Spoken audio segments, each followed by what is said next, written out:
बंदी छोड़ सतगुरु रामपाल जी परमेश्वर जी की जय हो। परमपिता परमात्मा सारी सृष्टि के रचनहार कुल मालिक असंख्य ब्रह्मांडों के स्वामी जगत गुरु तीनों लोकों में प्रवेश करके सबका भरण पोषण करने वाले राजाधिराज आत्माधार नाथों के नाथ देवों के देव महादेव सर्वेश्वर महेश्वर मृत्युंजय अजरो अमर आदि अनादि सनातनी प्रभु जगत पिता जगदीश्वर श्री श्री 1008 की उपाधि के वास्तविक अधिकारी अकाल मूरत शब्द स्वरूपी राम वासुदेव सर्वगतम ब्रह्म परम पूज्य प्रथम पूज्य परम संत परम पुरुष परम धनी परम दयालु सत्य कबीर हक्का कबीर अल्लाहु अकबर बाखबर अल्लाह ताला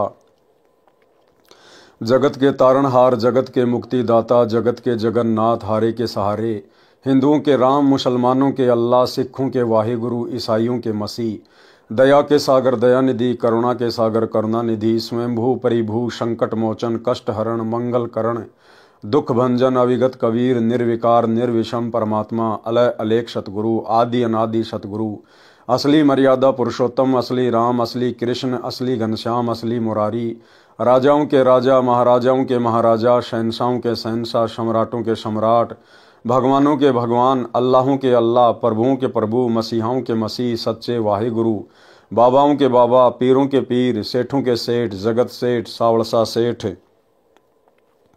सर्वगुण संपन्न अनंत कोटि कलाओं के स्वामी अनंत कोटि ब्रह्मांडों के नायक योगियों में महायोगी ध्यानियों में महाध्यानी सिद्धों में परम सिद्ध ज्ञानियों में तत्वज्ञानी ब्रह्म ज्ञानी महाज्ञानी परम ज्ञानी सर्वश्रेष्ठ ज्ञानी विज्ञानी युवा कबीर समरथ कबीर असमवात अमित ओजा सच्चे रहनुमा करीम अल्लाह सुभान अल्लाह दुनिया के अंतिम पैगंबर 8 सितंबर 1951 से गांव धनाना जिला सोनीपत हरियाणा भारतवर्ष की पावन भूमि पे प्रकट रियल कल की भगवान श्री नारायण साकार हरि श्री बाबा साहिब शब्द स्वरूपी राम संत श्रोमणी सतगुरु रामपाल जी परमेश्वर जी के चरण कमल में साध संगति से जुड़े हुए देश विदेश से आप और हम सभी सत्सेवक भाई बहनों का अनंत कोटि दंडवत प्रणाम।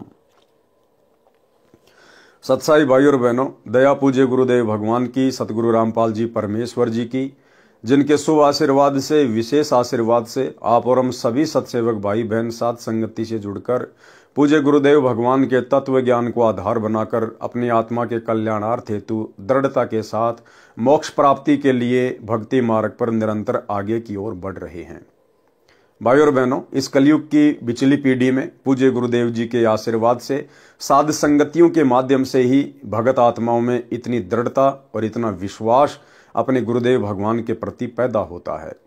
और ये साध संगति सतगुरु रामपाल जी परमेश्वर जी के यथार्थ 13वें कबीर पंथ का ट्रेनिंग सेंटर है। साध संगति से जुड़कर ही आत्मा पाक साफ हो सकती है, अपने गुरु को परमात्मा के रूप में जान सकती है, पहचान सकती है। और जब तक हम गुरु को हृदय से परमात्मा के रूप में स्वीकार नहीं करेंगे, गुरु को परमात्मा के रूप में स्वीकार करने का मतलब है गुरु के अलावा अन्य किसी का प्रकट दिवस नहीं मनाना, गुरु के अलावा अन्य किसी को दंडवत नहीं करना, गुरु के अलावा अन्य किसी का जयकारा नहीं लगाना। तो ये विधि केवल वर्तमान में साध संगतियों में ही है। और जब तक हम इस प्रकार से पतिव्रता पद पर रहकर भक्ति नहीं करेंगे, तब तक हम पूज्य गुरुदेव जी के चरणों में उनके हृदय में जगह नहीं बना पाएंगे। तो गुरुदेव भगवान की बहुत बड़ी मेहर है आप और हम सभी सत्सेवक आत्माओं के ऊपर। और जिन जिन आत्माओं को मोक्ष प्राप्ति करनी होगी या परमात्मा ने करवानी होगी, उन सभी आत्माओं को परमात्मा अंततः साध संगति से जोड़ देंगे। तो भाई और बहनों, पूज्य गुरुदेव जी के कर कमल से लिखित पवित्र पुस्तक मुक्ति बोध के ऊपर वीडियो बनाने की श्रृंखला जारी है। इसी श्रृंखला में आज हमारा ये 19वें नंबर का वीडियो है। प्रत्येक वीडियो में गुरुदेव भगवान के आशीर्वाद से आप और हमें भक्ति मार्ग से संबंधित बहुत सारी नई नई बातें पता चलती हैं। उन बातों को सुनकर हमारा विश्वास भक्ति पर दृढ़ हो रहा है। तो आपने पिछले एपिसोड में पिछले वीडियो में आपने देखा कि मीराबाई की कथा जो गुरुदेव भगवान ने अपने कर कमल से लिखी है, उसमें गुरुदेव भगवान ने मीराबाई के विषय में बताया कि कैसे मीराबाई परमात्मा प्राप्ति के लिए प्रयास कर रही थी, कितनी दृढ़ता के साथ वो संघर्ष कर रही थी, कैसे मीराबाई को कबीर परमेश्वर जी की शरण प्राप्त हुई। और मीराबाई ने अपने विश्वास को दृढ़ करने के लिए श्री कृष्ण जी को रिझाया, उनको खुश किया और कैसे श्री कृष्ण जी के रूप में स्वयं कबीर परमात्मा सतगुरु रामपाल जी भगवान प्रकट हुए और मीराबाई की प्रत्येक शंकाओं का समाधान किया, जिससे मीराबाई भक्ति मार्ग पर दृढ़ होकर लग गई। तो आज हम आगे से कथा की शुरुआत करते हैं। रात्रि में मीरा जी ने भगवान श्री कृष्ण जी का आह्वान किया। त्रिलोकीनाथ प्रकट हुए। कौन प्रकट हुए? त्रिलोकीनाथ। असली त्रिलोकीनाथ कबीर परमात्मा सतगुरु रामपाल जी भगवान है। 3 लोक। भाई और बहनों, जब 21 ब्रह्मांड के 3 लोकों की बात आती है तो गुरुदेव ने बताया कि 21 ब्रह्मांड के 3 लोक हैं, पाताल लोक, पृथ्वी लोक और ये स्वर्ग लोक। और जब बात आती है सृष्टि के 3 लोकों की तो उस समय काल का 21 ब्रह्मांड एक लोक बन जाता है, अक्षर पुरुष के 7 शंख ब्रह्मांड दूसरा लोक बन जाता है और ऊपर के 4 अविनाशी लोक, सतलोक, अलख लोक, अगम लोक और अनामी लोक, ये 4 लोक मिलकर तीसरा लोक बन जाता है। इस प्रकार सृष्टि की यह त्रिलोकी है। तो पूरी सृष्टि के जो त्रिलोकीनाथ हैं वे हैं कबीर भगवान सतगुरु रामपाल जी परमेश्वर। तो कौन प्रकट हुए? यहां गुरुदेव ने श्री कृष्ण जी का नाम नहीं लिखा, संकेत कर दिया त्रिलोकीनाथ प्रकट हुए। त्रिलोकीनाथ कबीर परमात्मा सतगुरु रामपाल जी भगवान मीरा को अपनी शरण में लेने के लिए, भक्ति पर लगाने के लिए श्री कृष्ण जी का रूप बनाकर प्रकट हुए। मीरा ने अपनी शंका समाधान के लिए निवेदन किया कि हे प्रभु, क्या आपसे ऊपर भी कोई परमात्मा है? एक संत ने सत्संग में बताया है, श्री कृष्ण जी ने कहा कि मीरा, परमात्मा तो है परंतु वह किसी को दर्शन नहीं देता। अब श्री कृष्ण जी इतनी आसानी से भला कैसे बता देगा? अपने ग्राहक इतनी आसानी से भला दुकानदार कैसे किसी दूसरी दुकान पर जाने देगा? लेकिन यहां तो स्वयं कबीर परमात्मा ही ये भूमिका कर रहे थे। हमने बहुत समाधि व साधना करके देख ली है। मीराबाई जी ने सत्संग में परमात्मा कबीर जी से यह भी सुना था कि उस पूर्ण परमात्मा को मैं प्रत्यक्ष दिखाऊंगा, सत्य साधना करके उसके पास शतलोक में भेज दूंगा। मीराबाई ने श्री कृष्ण जी से फिर प्रश्न किया कि क्या आप जीव का जन्म मरण समाप्त कर सकते हो? श्री कृष्ण जी ने कहा कि असंभव, कि मेरा खुद का जन्म मरण है। गीता अध्याय 4 श्लोक 5, गीता अध्याय 4 श्लोक 9, गीता अध्याय 10 श्लोक 2। स्वयं गीता ज्ञान देने वाला प्रभु कह रहा है कि अर्जुन, तेरे और मेरे बहुत जन्म हो चुके हैं। ये राजा और ये सेना पहले भी थी और आगे भी होगी। और ये ना सोच कि आगे तेरे जन्म नहीं होंगे या मेरे जन्म नहीं होंगे। अर्थात गीता ज्ञान देने वाला भी जन्म और मरण में है। तो भला फिर मीरा का जन्म मरण श्री कृष्ण जी कैसे समाप्त कर देता? तो श्री कृष्ण रूप में कबीर परमेश्वर ने सत्य बता दिया। श्री कृष्ण जी ने कहा कि असंभव। कबीर जी ने कहा था कि मेरे पास ऐसा भक्ति मंत्र है जिससे जन्म मरण सदा के लिए समाप्त हो जाता है, वह परम धाम प्राप्त होता है, जिसके विषय में गीता अध्याय 15 श्लोक 4 में कहा है कि तत्व ज्ञान तथा तत्वदर्शी संत की प्राप्ति के पश्चात परमात्मा के उस परम पद की खोज करनी चाहिए, जहां जाने के पश्चात भगत फिर लौटकर संसार में कभी नहीं आते। उसी एक परमात्मा की भक्ति करो। कौन कह रहा है? गीता का ज्ञान देने वाला। अगर दुनिया गीता ज्ञान देने वाला श्री कृष्ण जी को मानती है या काल को मानती है तो भैया वो दोनों कह रहे हैं कि भाई हमारे बस की बात नहीं है जन्म मरण का रोग समाप्त करना, 84 लाख योनियों के कष्ट से जीव को बाहर निकालना। वो तो कोई और ही परमात्मा है, उसकी जानकारी तो तत्वदर्शी संत देगा। और हाथ खड़े कर दिए कि उसी एक परमात्मा की भक्ति करो। यानी इस ब्रह्म ने, श्री कृष्ण ने, विष्णु ने, आप जो मर्जी समझो, इन्होंने हाथ खड़े कर दिए कि हमारी भक्ति से आपका जन्म मरण का रोग समाप्त नहीं हो सकता। बाकी हम आपको राजा बना देंगे, महाराजा बना देंगे, सेठ बना देंगे, लेकिन जन्म मरण का रोग समाप्त नहीं कर सकते। मीराबाई ने कहा कि हे भगवान श्री कृष्ण जी, संत जी कह रहे थे कि मैं जन्म मरण समाप्त कर देता हूं, अब मैं क्या करूं? मुझे तो पूर्ण मोक्ष की चाहत है। श्री कृष्ण जी बोले कि मीरा, आप उस संत की शरण ग्रहण करके अपना कल्याण कराओ। मुझे जितना ज्ञान था वो बता दिया।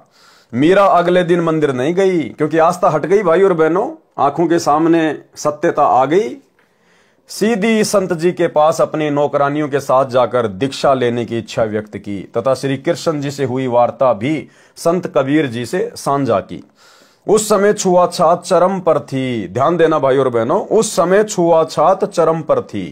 ठाकुर लोग अपने को सर्वोत्तम मानते थे।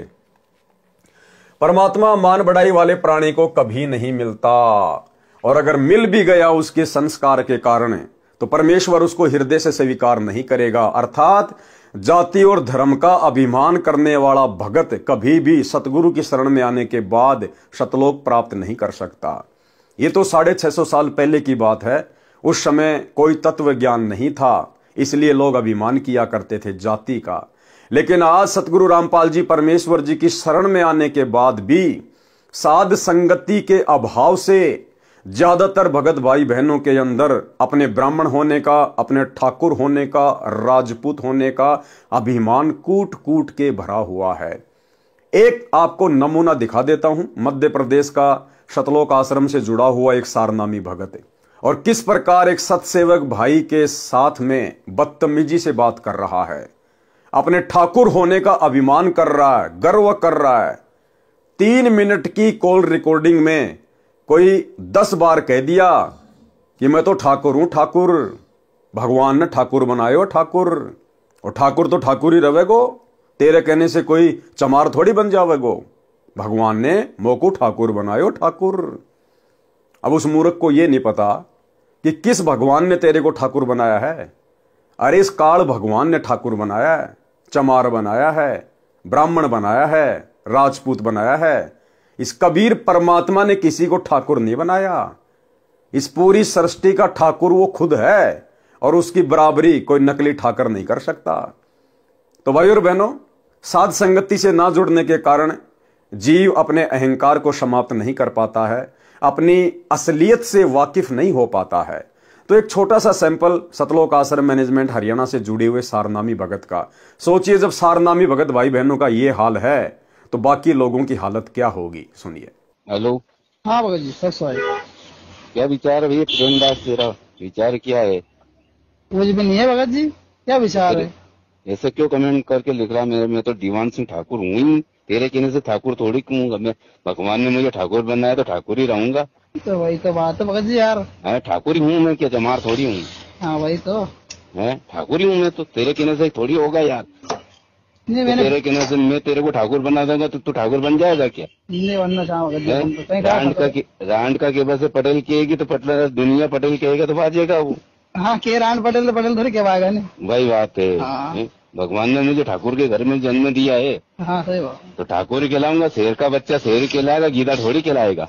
हाँ हाँ है, सही बात। शेर के बच्चे को गीदड़ कह देगा, तेरे कहने से कोई तू उसको गीदड़ कह देगा तो कोई भी गीदड़ उसको गीदड़ थोड़ी बन जाएगा वो। हाँ नहीं कहेगा भगत जी। है, तो मैं तो ठाकुर ही हूँ, ठाकुर के घर जन्म लिया है तो ठीक है भाई। अच्छी बात। तेरे कहने से कोई फर्क थोड़ी पड़ेगा मेरे को। सही बात है। और तू कुछ भी कहे भी देगा, मान लो मैं ठाकुर हूँ और तू कुछ भी बोलेगा तो उससे भी मेरे कुछ परिवर्तन नहीं पड़ना भाई। तू प्रेम है। हाँ, तो तेरा नाम प्रेम ही रहेगा। मैं बलवान दास और ताकत दास कर दूंगा तो वो थोड़ी बनेगा कहने से। सही बात है। हाँ, प्रेमदास से ही पहचाना जाएगा भाई। तेरे परिवार ने जो तेरा नाम रख दिया वही चलेगा, मेरे कहने से नाम दूसरा थोड़ी परिवर्तन होगा। सही बात है। तो मैं तो वो ठाकुर के घर में जन्म लिया तो ठाकुर ही कहलाऊंगा यार। सही बात है। लेकिन परमात्मा तेरे के भी तो कोई दूसरा विचार हो तेरा तो मेरे से तर्क कर भाई। वो लाला दास है, देवी दास, वो खास आदमी, उनसे कर विचार, मेरे से क्यों बात करता है इसी। उनसे तो वो कह रहे थे तेरी सारी बातें तो वहाँ की जब खोल रहे थे। कहाँ पे? उनसे कोई सत्संगों में बता रहे थे। वो क्या बता रहे थे भाई? अब मुझे क्या करना, तू उनसे बात कर, मुझे क्या करना। तेरे खास है तो उनसे करे ना बात। मैं तो पहले भी तेरा अच्छे लिए अच्छा था और आज भी अच्छा रहूंगा, और आने वाले समय में भी मैं कभी मिलूंगा तो अच्छे ही मिलूंगा तेरे को। फिर याद करना कि हाँ यार दीवान दास ही था ये। भाई भगत जी दास नहीं हो आपके, यूँ थोड़ी लिखे तो यार भगत जी। ना कोई वो वीडियो डाले तो कमेंट में तो कोई भाई भगत जी परमात्मा की अपन ने दिया डालेगा। भाई भगत जी परमात्मा कौन है? अब अगर अपन अभी भी अब तो तू मेरे पास उस गुरुद्रोही का वीडियो डाल रहा तो मैं उसको देखना नहीं पसंद करता हूँ। गुरु जी ने उसको गुरुद्रोही घोषित कर रखा है। भाई तेरे कहने से कुछ थोड़ी होगा। वही तो काम मैंने कि ठाकुर रहेगा वो तो ठाकुर ही रहेगा।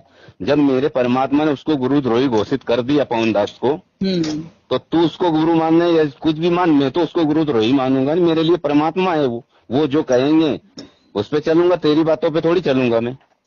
भाई भगत परमात्मा ने भी गुरु घोषित नहीं करा है। सुन ले प्रेमदास। हाँ हाँ, पहले मेरी सुन ले, बीच में नहीं बोला था कुछ भी। तो भाई और बहनों, परमेश्वर ने कहा कि जाति अभिमान करने वाला कभी भी परमात्मा को प्राप्त नहीं कर सकता। मीराबाई की परीक्षा के लिए कबीर जी ने संत रविदास जी से कहा कि आप मीरा राठौर को प्रथम मंत्र दे दो, ये मेरा आपको आदेश है। संत रविदास जी ने आज्ञा का पालन किया। अब विचार करो भाई और बहनों, कबीर परमेश्वर जी ने रविदास जी को ही क्यों चुना मीरा को नाम दीक्षा देने के लिए? अगर कोई ये समझे कि परमात्मा ये चेक करना चाहते थे कि मीरा के अंदर जाति अभिमान है या नहीं है, क्योंकि जाति अभिमान भक्ति में नहीं चलता है, तो परमात्मा कबीर जी ने रविदास जी के पास मीरा को भेज दिया, क्योंकि रविदास जी वेल नोन थे और सबको पता था कि ये चमार जाति से हैं। और रविदास जी ने भी कह दिया था मीरा को कि मीरा, मैं हूं चमार जाति से, और देख आज तो तू मुझे अपना गुरु धारण कर रही है, कल को ये समाज ना जाने तुझे क्या क्या ताने मारेगा, चमार से नाम ले आई, फलाना दिखना, और उस समय अगर तेरे मन में जरा भी दोष आ गया तेरी भक्ति बर्बाद हो जाएगी। तो मीरा ने कहा कि आप मेरे पिताजी, मैं आपकी बेटी, बाढ़ में जाओ संसार। अगर आज भक्ति नहीं करी, जाति पाति के चक्कर में उलझी रही, कल को यदि मैं गधी या कुतिया बन के घूमूंगी, ये ठाकुर समाज मेरे कहां काम आएगा, क्या मेरी इज्जत रक्षा करेगा? अब भाई और बहनों, विचार करने की बात है। जाति अभिमान को देखने के लिए या मान बड़ाई को देखने के लिए ही कबीर परमेश्वर जी ने रविदास जी के पास मीराबाई को नहीं भेजा था, क्योंकि कबीर परमात्मा कौन से उस समय ब्राह्मण जाति में थे? कबीर परमात्मा भी तो जुलाहा जाति में थे। जुलाहा लोग तो उस समय इस तत्व ज्ञान के अभाव में चमार जाति से भी ज्यादा हे समझे जाते थे, घटिया समझे जाते थे। हालांकि परमेश्वर के मार्ग में, इस परमात्मा की सृष्टि में, उनके विधान में कोई जाति धर्म नहीं है, लेकिन अज्ञानी धर्मगुरुओं ने काल प्रेरणा से ये दीवारें समाज में खड़ी कर रखी हैं। तो कबीर परमात्मा उस समय खुद भी तो जुलाहा जाति में थे, एक भूमिका कर रहे थे। तो मात्र मीराबाई में जाति अभिमान को देखने के लिए रविदास जी के पास नहीं भेजा था। कबीर परमात्मा को पता था कि समाज में छुआछात कितनी है, लोग जाति अभिमान करते हैं। आने वाले समय में लोग थोड़ा बहुत दबेंगे, ज्यादा ऊपर मुंह उठा के बात नहीं करेंगे, जो अपने आप को क्षत्रिय समझते हैं, ठाकुर समझते हैं, राजपूत समझते हैं, क्योंकि उनके ऊपर एक बंदिश होगी कि भाई अगर तुम इतने बड़े ठाकुर हो, इतने बड़े राजपूत हो, तो मीराबाई ने फिर 600 साल पहले रविदास जी से, जो कि चमार जाति से थे, उनसे उपदेश क्यों लिया? ठाकुरों का गुरु तो चमार है। मीराबाई राठौड़ जाति से थी, ठाकुर थी, और उसने अपने आत्म कल्याण के लिए जाति पाति को नहीं देखा। रविदास जी से, चमार जाति के संत से जाकर उपदेश ले लिया। फिर तुम आज वर्तमान में क्यों जाति पाति के चक्कर में पड़े हो? तो ये बहुत सारे कारण थे भाई और बहनों। परमात्मा ने इसलिए स्वयं ही रविदास जी का रूप बनाया। रविदास जी ने मीराबाई को उपदेश नहीं दिया, क्योंकि रविदास जी तो एक भगत थे, और ये पांचों मंत्र की दीक्षा किसी भगत को देने के आदेश नहीं है इस परमात्मा के। किसी भी युग में इतिहास उठा के देख लो आप, 650 साल पहले धर्मदास जी परमात्मा के परम भगत थे, और कबीर परमात्मा ने धर्मदास जी को भी आदेश नहीं दिया पांचों मंत्रों की दीक्षा के लिए। धर्मदास के 80 साल की उम्र में जो पुत्र हुआ था चूड़ामणि और मुक्तामणि, परमात्मा ने उसको आदेश दिया था आगे दीक्षा देने के लिए, ना कि धर्मदास को। तो भला रविदास को कैसे आदेश दे देंगे? तो ये सारे खेल भाई और बहनों कबीर परमेश्वर ने स्वयं ही खेले थे। ये मेरा आपको आदेश है। संत रविदास जी ने आज्ञा का पालन किया। संत कबीर परमात्मा जी ने मीरा से कहा कि बहन जी, वो बैठे संत जी, उनके पास जाकर दीक्षा ले ले। बहन मीरा जी तुरंत रविदास जी के पास गई और बोली, संत जी दीक्षा देकर कल्याण करो। संत रविदास जी ने बताया कि बहन जी, मैं चमार जाति से हूं, आप ठाकुरों की बेटी हो, आपके समाज के लोग आपको बुरा भला कहेंगे, जाति से बाहर कर देंगे, आप विचार कर लें। मीराबाई अधिकारी आत्मा थी, परमात्मा के लिए मर मिटने के लिए सदा तत्पर रहती थी। बोली, संत जी आप मेरे पिता, मैं आपकी बेटी, मुझे दीक्षा दो, भाड़ में पड़ो समाज, भाड़ में पड़ो समाज। भाई और बहनों, गुरुदेव ने बताया कि भगत का और जगत का, यानी भगत समाज का और जगत समाज का हमेशा से 36 का आंकड़ा रहा है। उनके विचार कभी भी भक्ति मार्ग पर मेल नहीं खा सकते, कभी भी दिन और रात कभी एक नहीं हो सकते। इसलिए हमने इस भक्ति मार्ग पर यह ज्ञान समझने के बाद समाज की परवाह नहीं करनी चाहिए, लोक लाज में नहीं आना चाहिए। हमने अपने आत्म कल्याण की चिंता होनी चाहिए। बोली संत जी, आप मेरे पिता, मैं आपकी बेटी, मुझे दीक्षा दो, भाड़ में पड़ो समाज। कल को कुतिया बनूंगी तब ये ठाकुर समाज मेरा क्या बचाव करेगा। सत्संग में बड़े गुरुजी अर्थात कबीर जी ने बताया है कि कबीर कुल करनी के कारण, यानी समाज के कारण, परिवार के कारण, आन उपासना करने वाले रिश्तेदारों के कारण हंसा गया बिगोए, यानी उनकी लोक लाज में आकर, दबाव में आकर ये जीव, हंसा मानी जीव, जीव गया बिगोए, यानी इसने अपना जीवन नष्ट कर लिया। तब कुल क्या कर लेगा, ये समाज तेरा उस समय क्या करेगा जब 4 पांव का होए। 4 पांव का मतलब जानवर बन जाना, गधा, सुअर, कुत्ता, बैल बनना। उस समय तुझे उन दुखों से ये समाज कैसे बाहर निकालेगा। शब्दार्थ, कबीर परमेश्वर जी सतर्क कर रहे हैं कि हे भगत, स्त्री, पुरुष जो कुल परिवार व संसार की शर्म के कारण भक्ति नहीं करते, कहते हैं कि घर परिवार वाले व संसार के व्यक्ति मजाक करेंगे कि नाम दीक्षा लेकर दंडवत प्रणाम करते हो, अन्य देवी देवताओं की पूजा नहीं करते हो, श्राद्ध पिंडदान नहीं करते हो, तुम्हें शर्म आनी चाहिए। उन्होंने अपना मानव जीवन नष्ट कर लिया। भक्ति न करने से जब 4 पैर के पशु यानी गधे, कुत्ते, सुअर, बैल आदि बनोगे, तब ये कुल व संसार के व्यक्ति क्या बचाव करेंगे। भक्ति ने बचाव करना था, वो की नहीं, इसलिए भक्ति करो। संत रविदास जी उठकर संत कबीर जी के पास गए और सब बात बताई। परमात्मा बोले कि देर ना कर, ले आत्मा को अपने पाड़े में। उसी समय संत रविदास जी ने बहन मीरा को प्रथम मंत्र केवल 5 नाम दिए। ये 5 नाम शरीर में बने कमलों को खोलने वाले हैं, राधा स्वामी पंथ वाले नहीं हैं, तथा ना दामा खेड़ा वाले गद्दी से दिए जाने वाले हैं। उनसे भिन्न मोक्ष में सहयोगी मंत्र हैं। मीराबाई को बताया कि ये इनकी पूजा नहीं है, इनकी साधना है। इनके लोक में रहने के लिए, खाने पीने के लिए जो भक्ति धन चाहिए वह इन मंत्रों से ही मिलता है। गुरुदेव ने अन्य उदाहरण दिया कि साधना और पूजा में क्या अंतर होता है। जैसे हमें जल की आवश्यकता है, हम कहां गए, हैंडपंप के पास में गए, हमने हैंडपंप की साधना की। साधना यानी मजदूरी। हमने हैंडपंप को चलाया, ऊपर नीचे किया। हम हैंडपंप को ऊपर नीचे चलाकर उसकी पूजा नहीं कर रहे, हम केवल मजदूरी कर रहे हैं, साधना कर रहे हैं। क्यों? उस पूज्य वस्तु के लिए, जल के लिए। हमारा जो पूज्य है वो हैंडपंप नहीं है, जल है। लेकिन वो जल हमें वो मिलेगा कब? जब हम हैंडपंप की साधना करेंगे, मजदूरी करेंगे, उसको चलाएंगे, तब वो पूज्य वस्तु हमें प्राप्त होगी। तो ठीक इसी प्रकार ये जो देवी देवताओं के जो मंत्र हैं, ये इनकी पूजा नहीं करते हम। पूजा तो हमने केवल अपने गुरुदेव भगवान के, अपने इष्ट कबीर परमात्मा की करनी है।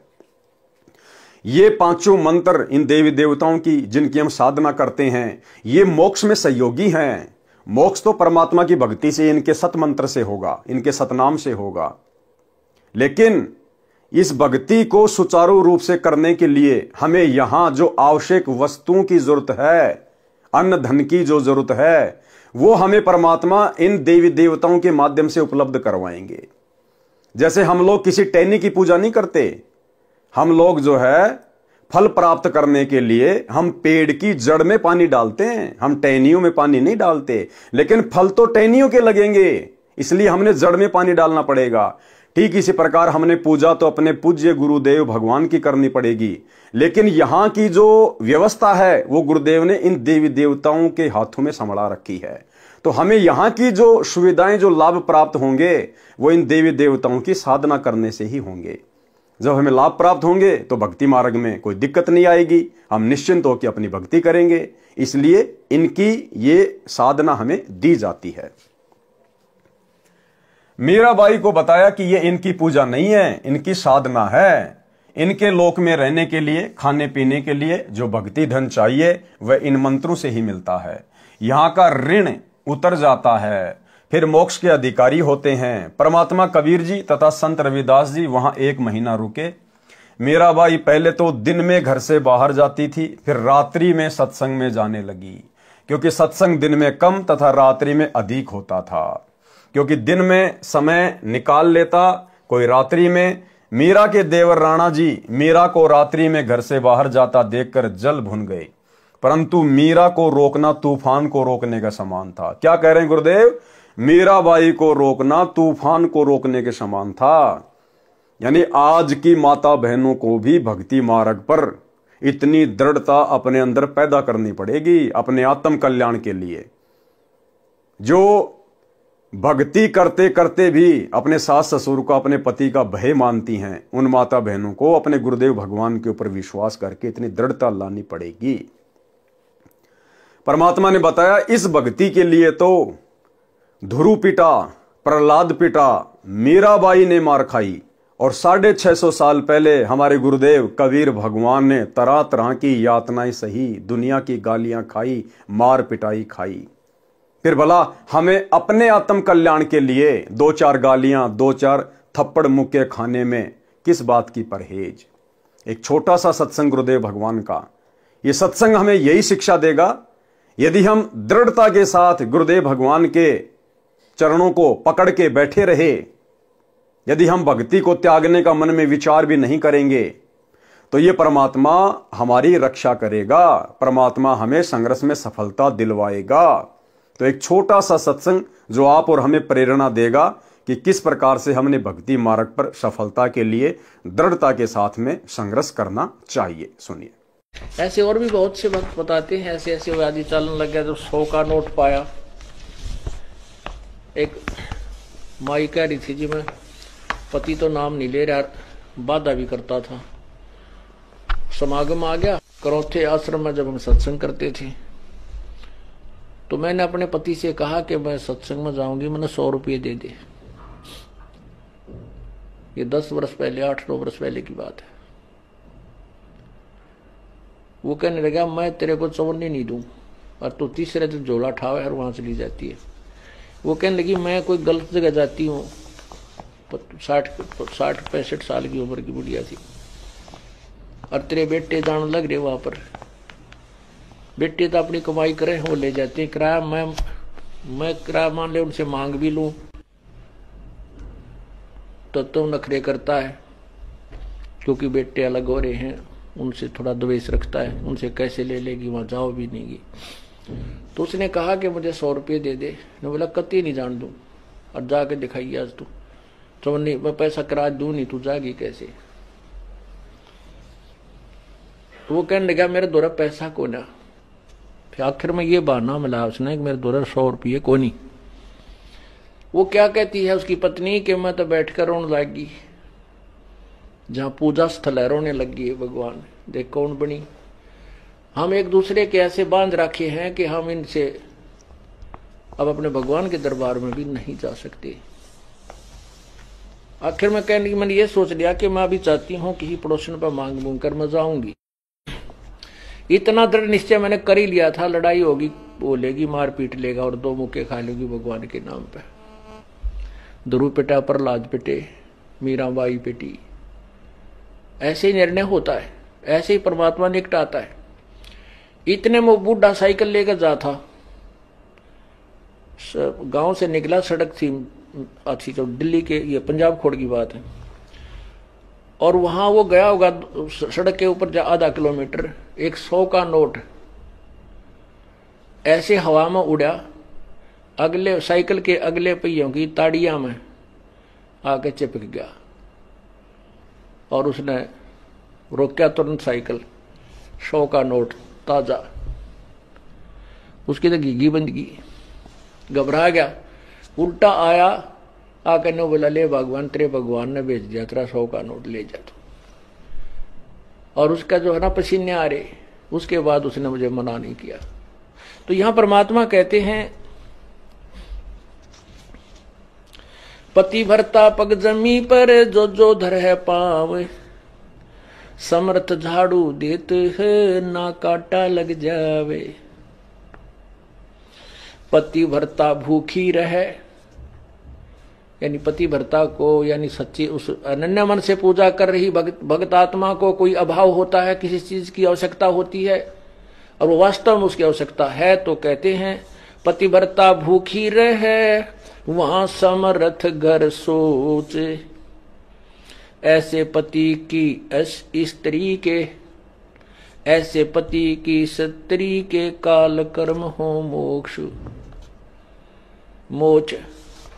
कहते हैं जैसी भक्त आत्मा जब दुखी होती है तो भगवान के दरबार में भी चिंता बन जाती है, और ऐसे पति की स्त्री के काल कर्म हो मोक्ष, जो ऐसे दृढ़ता के साथ, समर्पण के साथ, पूरे विश्वास के साथ भगवान पर लगती है, उसके नाम पर, कहते हैं उन्हीं का मोक्ष होता है, उन्हीं के पाप कर्म नष्ट होते हैं। कहते हैं नुक्ते ऊपर रिच जगह रे कोट कर्म जल जा तुम्हारे, ये नुक्ते होते हैं जो हम लोग लाज और किसी परमात्मा के नाम पर ना किसी पति से, ना पत्नी से, ना पुत्र से कोई दबाव नहीं मानते अपने आत्म कल्याण के लिए, तो परमात्मा प्रसन्न होता है। परमात्मा कहते हैं मात पिता सुत स्त्री, मात पिता सुत स्त्री, आलस बंधु कान, संत मिलन को जब चले ये अटकावे आण। मात पिता, बालक है, बेटा है, बेटी है, माँ बाप नहीं जानते सत्संग में, जो 15-16 साल के 20 साल तक हैं वो माता पिता के अधीन होते हैं, और जो बुजुर्ग हैं वो जब बच्चे बड़े हो जाते हैं तो बच्चे बेटा बेटियां के अधीन हो जाते हैं, बेटे का अधीन हो जाते हैं, या फिर आलस, या फिर लोक लाज।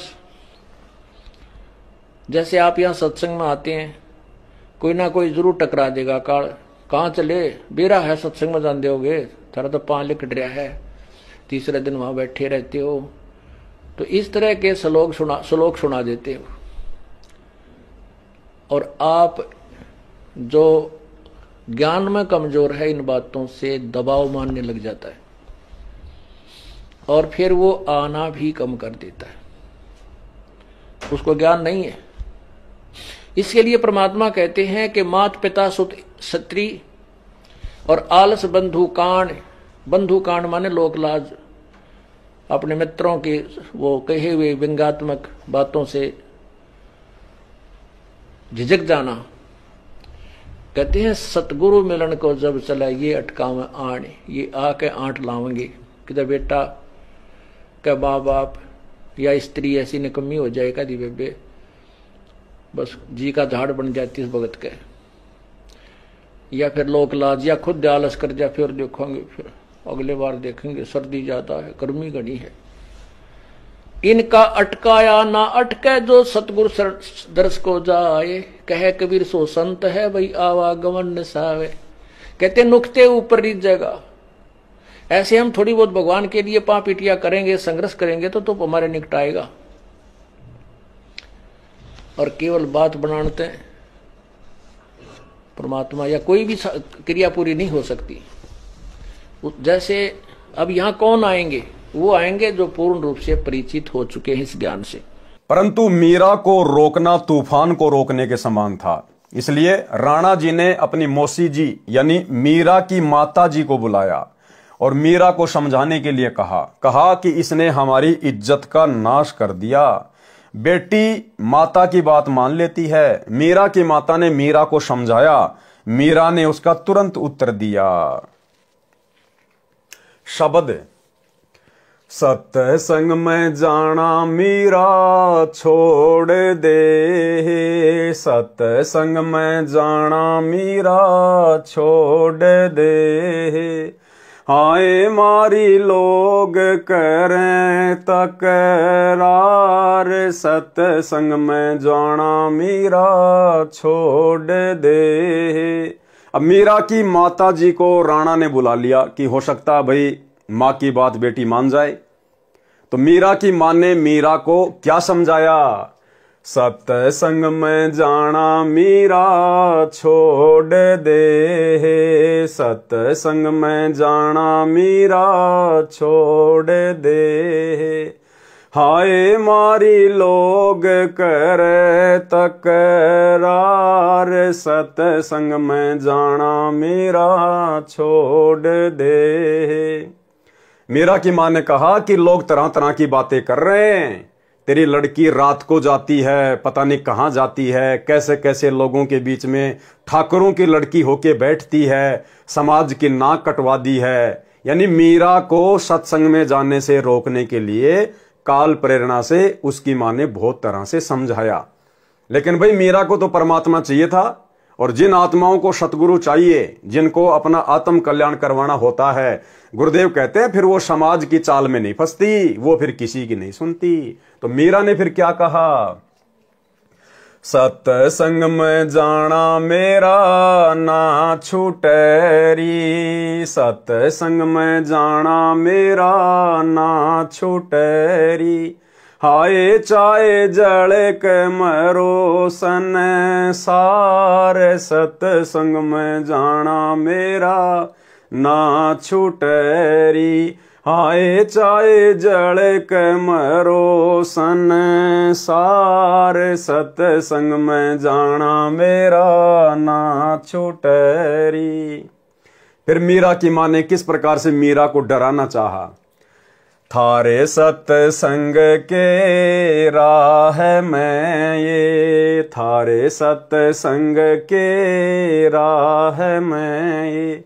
आए वापे रहते हैं काले नाग, कोए कोए नाग तन डस ले वैरी। आए वापे रहते हैं काले नाग, कोए कोए नाग तन डस ले वैरी।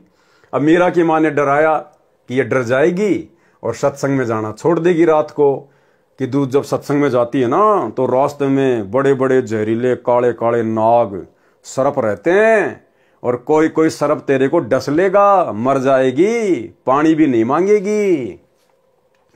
तो मीरा ने अपने गुरुदेव भगवान के ऊपर विश्वास करके क्या जवाब दिया, जब गुरु मारे मेहर करेरी, जब गुरु मारे मेहर करेरी। आए वो तो सर्प गंडे वे बने जावे, सत्संग में जाना मेरा ना छूटेरी। आरी वो तो सर्प गंडे वे बने जावे, सत्संग में जाना मेरा ना छूटेरी।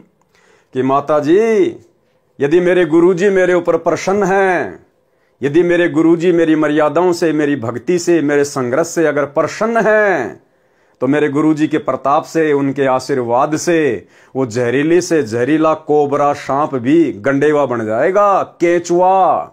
बारिश के टाइम पे छोटे छोटे आते हैं ना वो केचुए, जो किसी को काटते नहीं, किसी को खाते नहीं, उनमें जहर नहीं होता। तो मीरा ने कहा कि मेरे गुरुजी इतने समर्थ हैं, इतने शक्तिशाली हैं, वो जहरीले से जहरीला सर्प भी केचुआ बन जाएगा मेरे गुरुजी के आशीर्वाद से। अब भाई और बहनों, विचार करने की बात है। लिख कौन रहे शब्द को? सतगुरु रामपाल जी भगवान। अब आप विचार कीजिए, यदि हम मर्यादित भक्ति करेंगे, यदि हम भगत मर्यादित भक्ति करेंगे, गुरु के आशीर्वाद में चलेंगे, उनके वचन में चलेंगे, और यहां मीराबाई इतने विश्वास के साथ कह रही है, और किया परमात्मा ने उसके साथ, उसके जहर को परमात्मा ने अमृत में बदल दिया। तो मीरा ने कहा कि वो सांप भी केचुआ बन जाएगा मेरे गुरुजी के आशीर्वाद से। तो भाई और बहनों, विचार करो, ऐसा परम संत, ऐसी महान शक्ति क्या सतलोक आश्रम करोथा में और सतलोक आश्रम बरवाला में बॉडीगार्डों की फौज रखेगा? तो विचार करो, वो बॉडीगार्ड कौन थे? गुरुदेव भगवान की बॉडी की रक्षा के लिए, जिस भगवान की बॉडी नहीं है, जो भगवान पांचों तत्व के शरीर में नहीं है। हम रोज नित्य नियम में पढ़ते हैं, वाणी संख्या 23 या 24 में, गरीब ऐसा सतगुरु हम मिल्या तेज पुंज के अंग, और झिलमिल नूर जहूर है नर रूप श्वेत रंग। गरीब ऐसा सतगुरु हम मिल्या तेज पुंज की लोय, लोय मानी शरीर, जिनका शरीर तेज पुंज का है, मुझे ऐसे गुरुदेव भगवान मिले हैं। तन मन अर्पू शीस को होनी होय सो होय। और फिर हम पढ़ते हैं गरीब ऐसा सतगुरु हम मिल्या बेपरवाह अबंध परम हंस पूर्ण पुरुष रोम रोम रविचंद।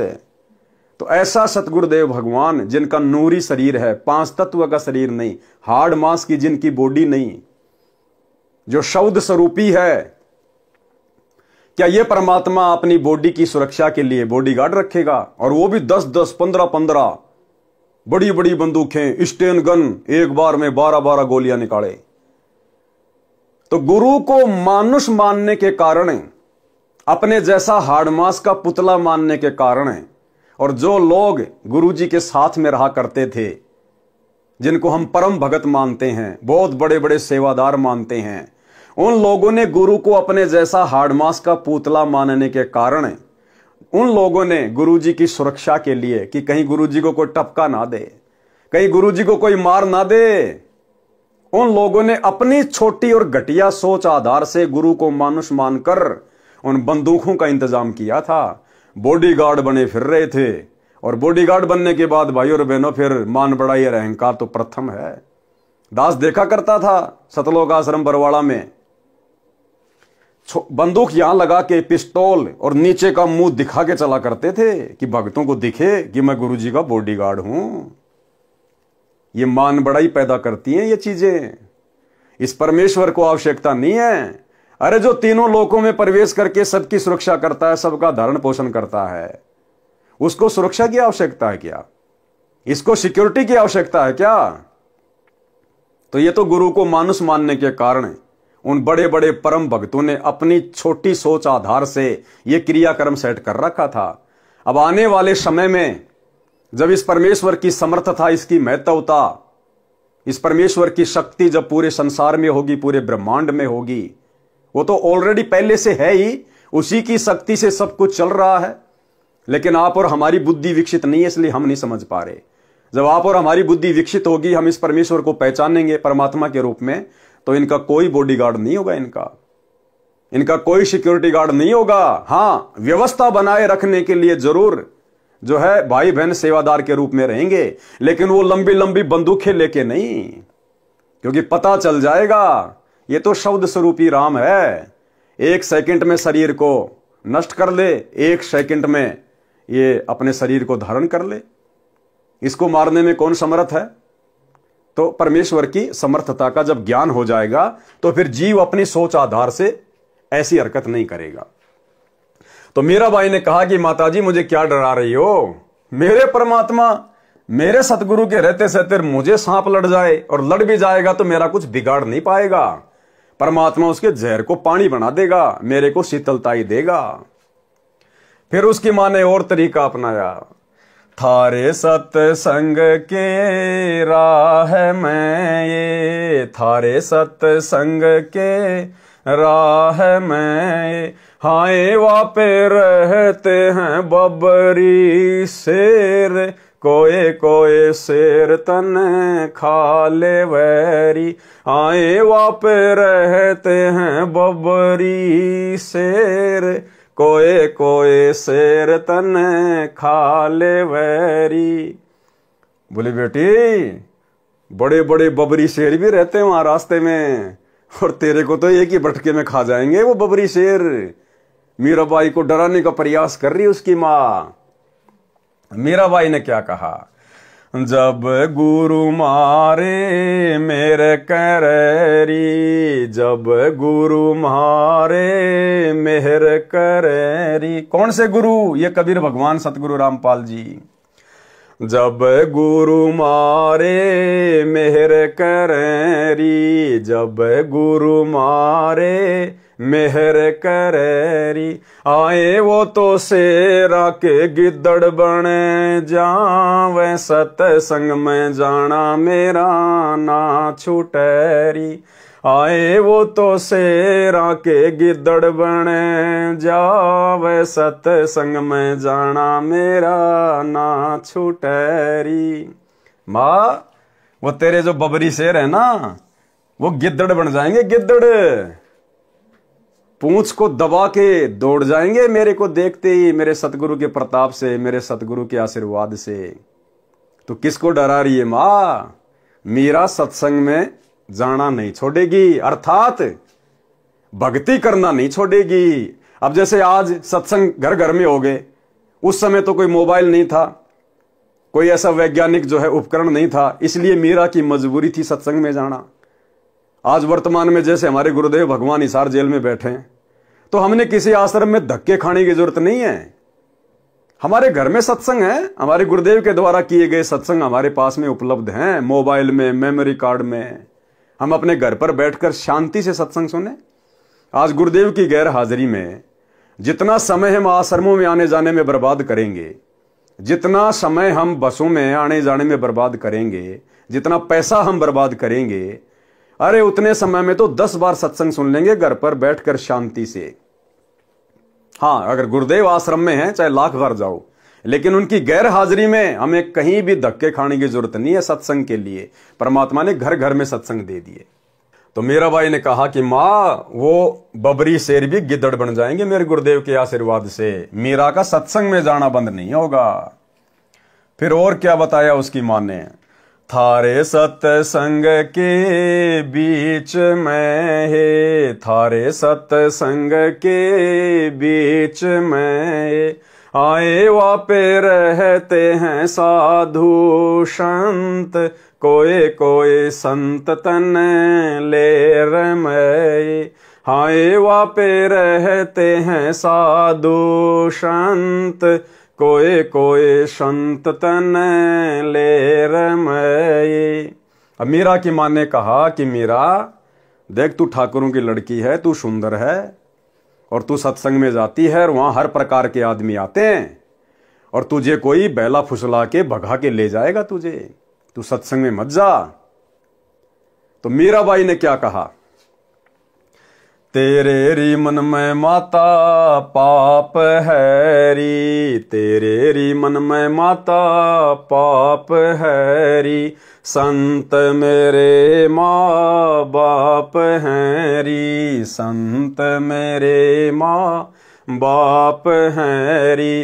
हारी वो तो कर देंगे बेड़ा पार, सत्संग में जाना मेरा ना छूटरी।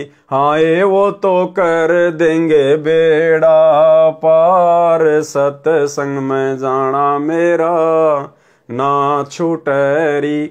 यहाँ भाई और बहनों, जो ये संत शब्द है ना, संत मेरे माँ बाप हैरी, ये यहाँ पर संत रविदास जी के लिए मीरा ने कहा है, भगतों के लिए नहीं। भगत हमारे माई बाप नहीं होते हैं। यहाँ पर संत रविदास जी यानी अपने गुरु जी के लिए मीरा ने शब्द यूज किए हैं। तो क्या कहा मीरा की मां ने कि थारे सत्संग के बीच में आए वहां पे रहते साधु संत, और कोई कोई संत तने ले रमे, कि तुझे भगा के ले जाएगा बैला फुसला के, और नाक कट जाएगी समाज में। तो भाई और बहनों, मीरा ने तो जवाब दे दिया, क्योंकि मीरा पाक साफ आत्मा थी, जिसके खुद के मन में दोष नहीं होता, सामने वाला भी उसको निर्दोष दिखाई देता है। लेकिन भाई और बहनों, वर्तमान में क्या हो रहा है?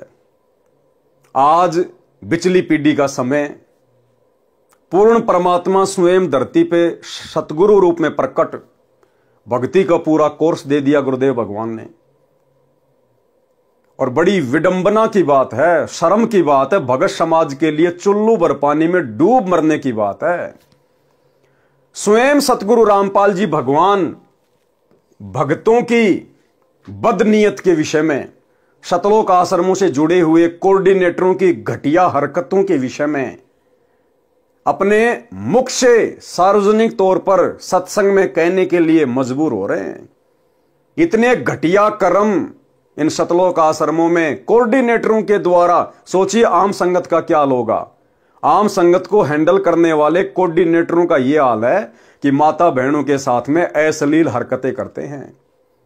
और खुद सतगुरु रामपाल जी भगवान ही अंतर्यामी परमात्मा अपने सत्संग में सार्वजनिक तौर पर कह रहे हैं, हिसार जेल से आने वाली ऑडियो में, कि यहां तक शिकायतें आती हैं, ऐसे ऐसे घटिया हैं कोऑर्डिनेटर, कि बहन बेटियों के साथ भी अश्लील चैटिंग करते हैं। और गुरुदेव ने मजबूरन कहना पड़ा कि अच्छे इंसान तो जगत वाले भी ऐसा नहीं करते जैसा तुम भगत कर रहे हो। सबको लपेट लिया गुरुदेव ने, सबको, अपने परिवार को, कोऑर्डिनेटरों को, आम संगत को, कि अच्छे इंसान तो जगत वाले भी ऐसा नहीं करते जैसा तुम भगत कर रहे हो। यानी भक्तों को परमात्मा ने आम सांसारिक लोगों से भी नीचा गिरा हुआ बता दिया, इतना ज्ञान लेने के बाद भी। सुनिए छोटा सा सत्संग। विचार करना होगा कि हम कौन है, कहां से आए। आपस में खेचातानी रखते हो अभी भी भगत हो गए। अच्छे इंसान तो जगत वाले भी ना करते ऐसा जैसे भगत कर रही है। अच्छे इंसान तो जगत वाले भी ना करते ऐसा जैसे भगत कर रही है। अच्छे इंसान तो जगत वाले भी ना करते ऐसा जैसे भगत कर रही है। किसी को छोटी सी सेवा दे देते, कोऑर्डिनेटर बना दिया, वो ने सोचा मैं खुदा बन गया। अरे इतना शिक्षा तो करें, मजदूर बनो सीखो, मजदूर। और कई देखा है कि कोऑर्डिनेटर या जिसकी जो भी व्यवस्था लगाई जाती है, व्यवहार भी ठीक नहीं करते, धमकान लग जाते, फुरकान लग जाते। और कुछ ऐसी भी शिकायतें आई हैं जो बहन बेटियों के साथ गलत मैसेज भी डालते हैं। तो वो दुष्ट लोग ना तो कोऑर्डिनेटर के योग्य है, ना वो भगत के योग्य। और कुछ ऐसी भी शिकायतें आई हैं जो बहन बेटियों के साथ गलत मैसेज भी डालते हैं। तो वो दुष्ट लोग ना तो कोऑर्डिनेटर के योग्य है, ना वो भगत के योग्य। और कुछ ऐसी भी शिकायतें आई हैं जो बहन बेटियों के साथ गलत मैसेज भी डालते हैं। तो वो दुष्ट लोग ना तो कोऑर्डिनेटर के योग्य है, ना वो भगत के योग्य। तो ऐसा तो संगत माई कुसंगत उपजेगी, और ऐसी कुसंगत होगी फिर हम रखेंगे नहीं उसको खेत में। किसान उस कुबाड़ को पाड़ कर खेत तो बाहर फेंक देता है, तो उसको आप मिशन से निकाल दिया जाया करेगा। सुधर जाओ, एक के नहीं सुनी जाया करती, सामूहिक शिक्षा दी जाती है, अमल कर लो इन पे। कर्म बतेरे फोड़ लिए, इस ज्ञान का असर क्या हुआ? थोड़ा सा सुख होते हो फिर पक्के एजेंट काल के बन जाते हैं, बकवाद वही करनी, भगवान से दूर हो जाना। थोड़ा सा सुख होते हो फिर पक्के एजेंट काल के बन जाते हैं, बकवाद वही करनी, भगवान से दूर हो जाना। थोड़ा सा सुख होते हो फिर पक्के एजेंट काल के बन जाते हैं, बकवाद वही करनी, भगवान से दूर हो जाना।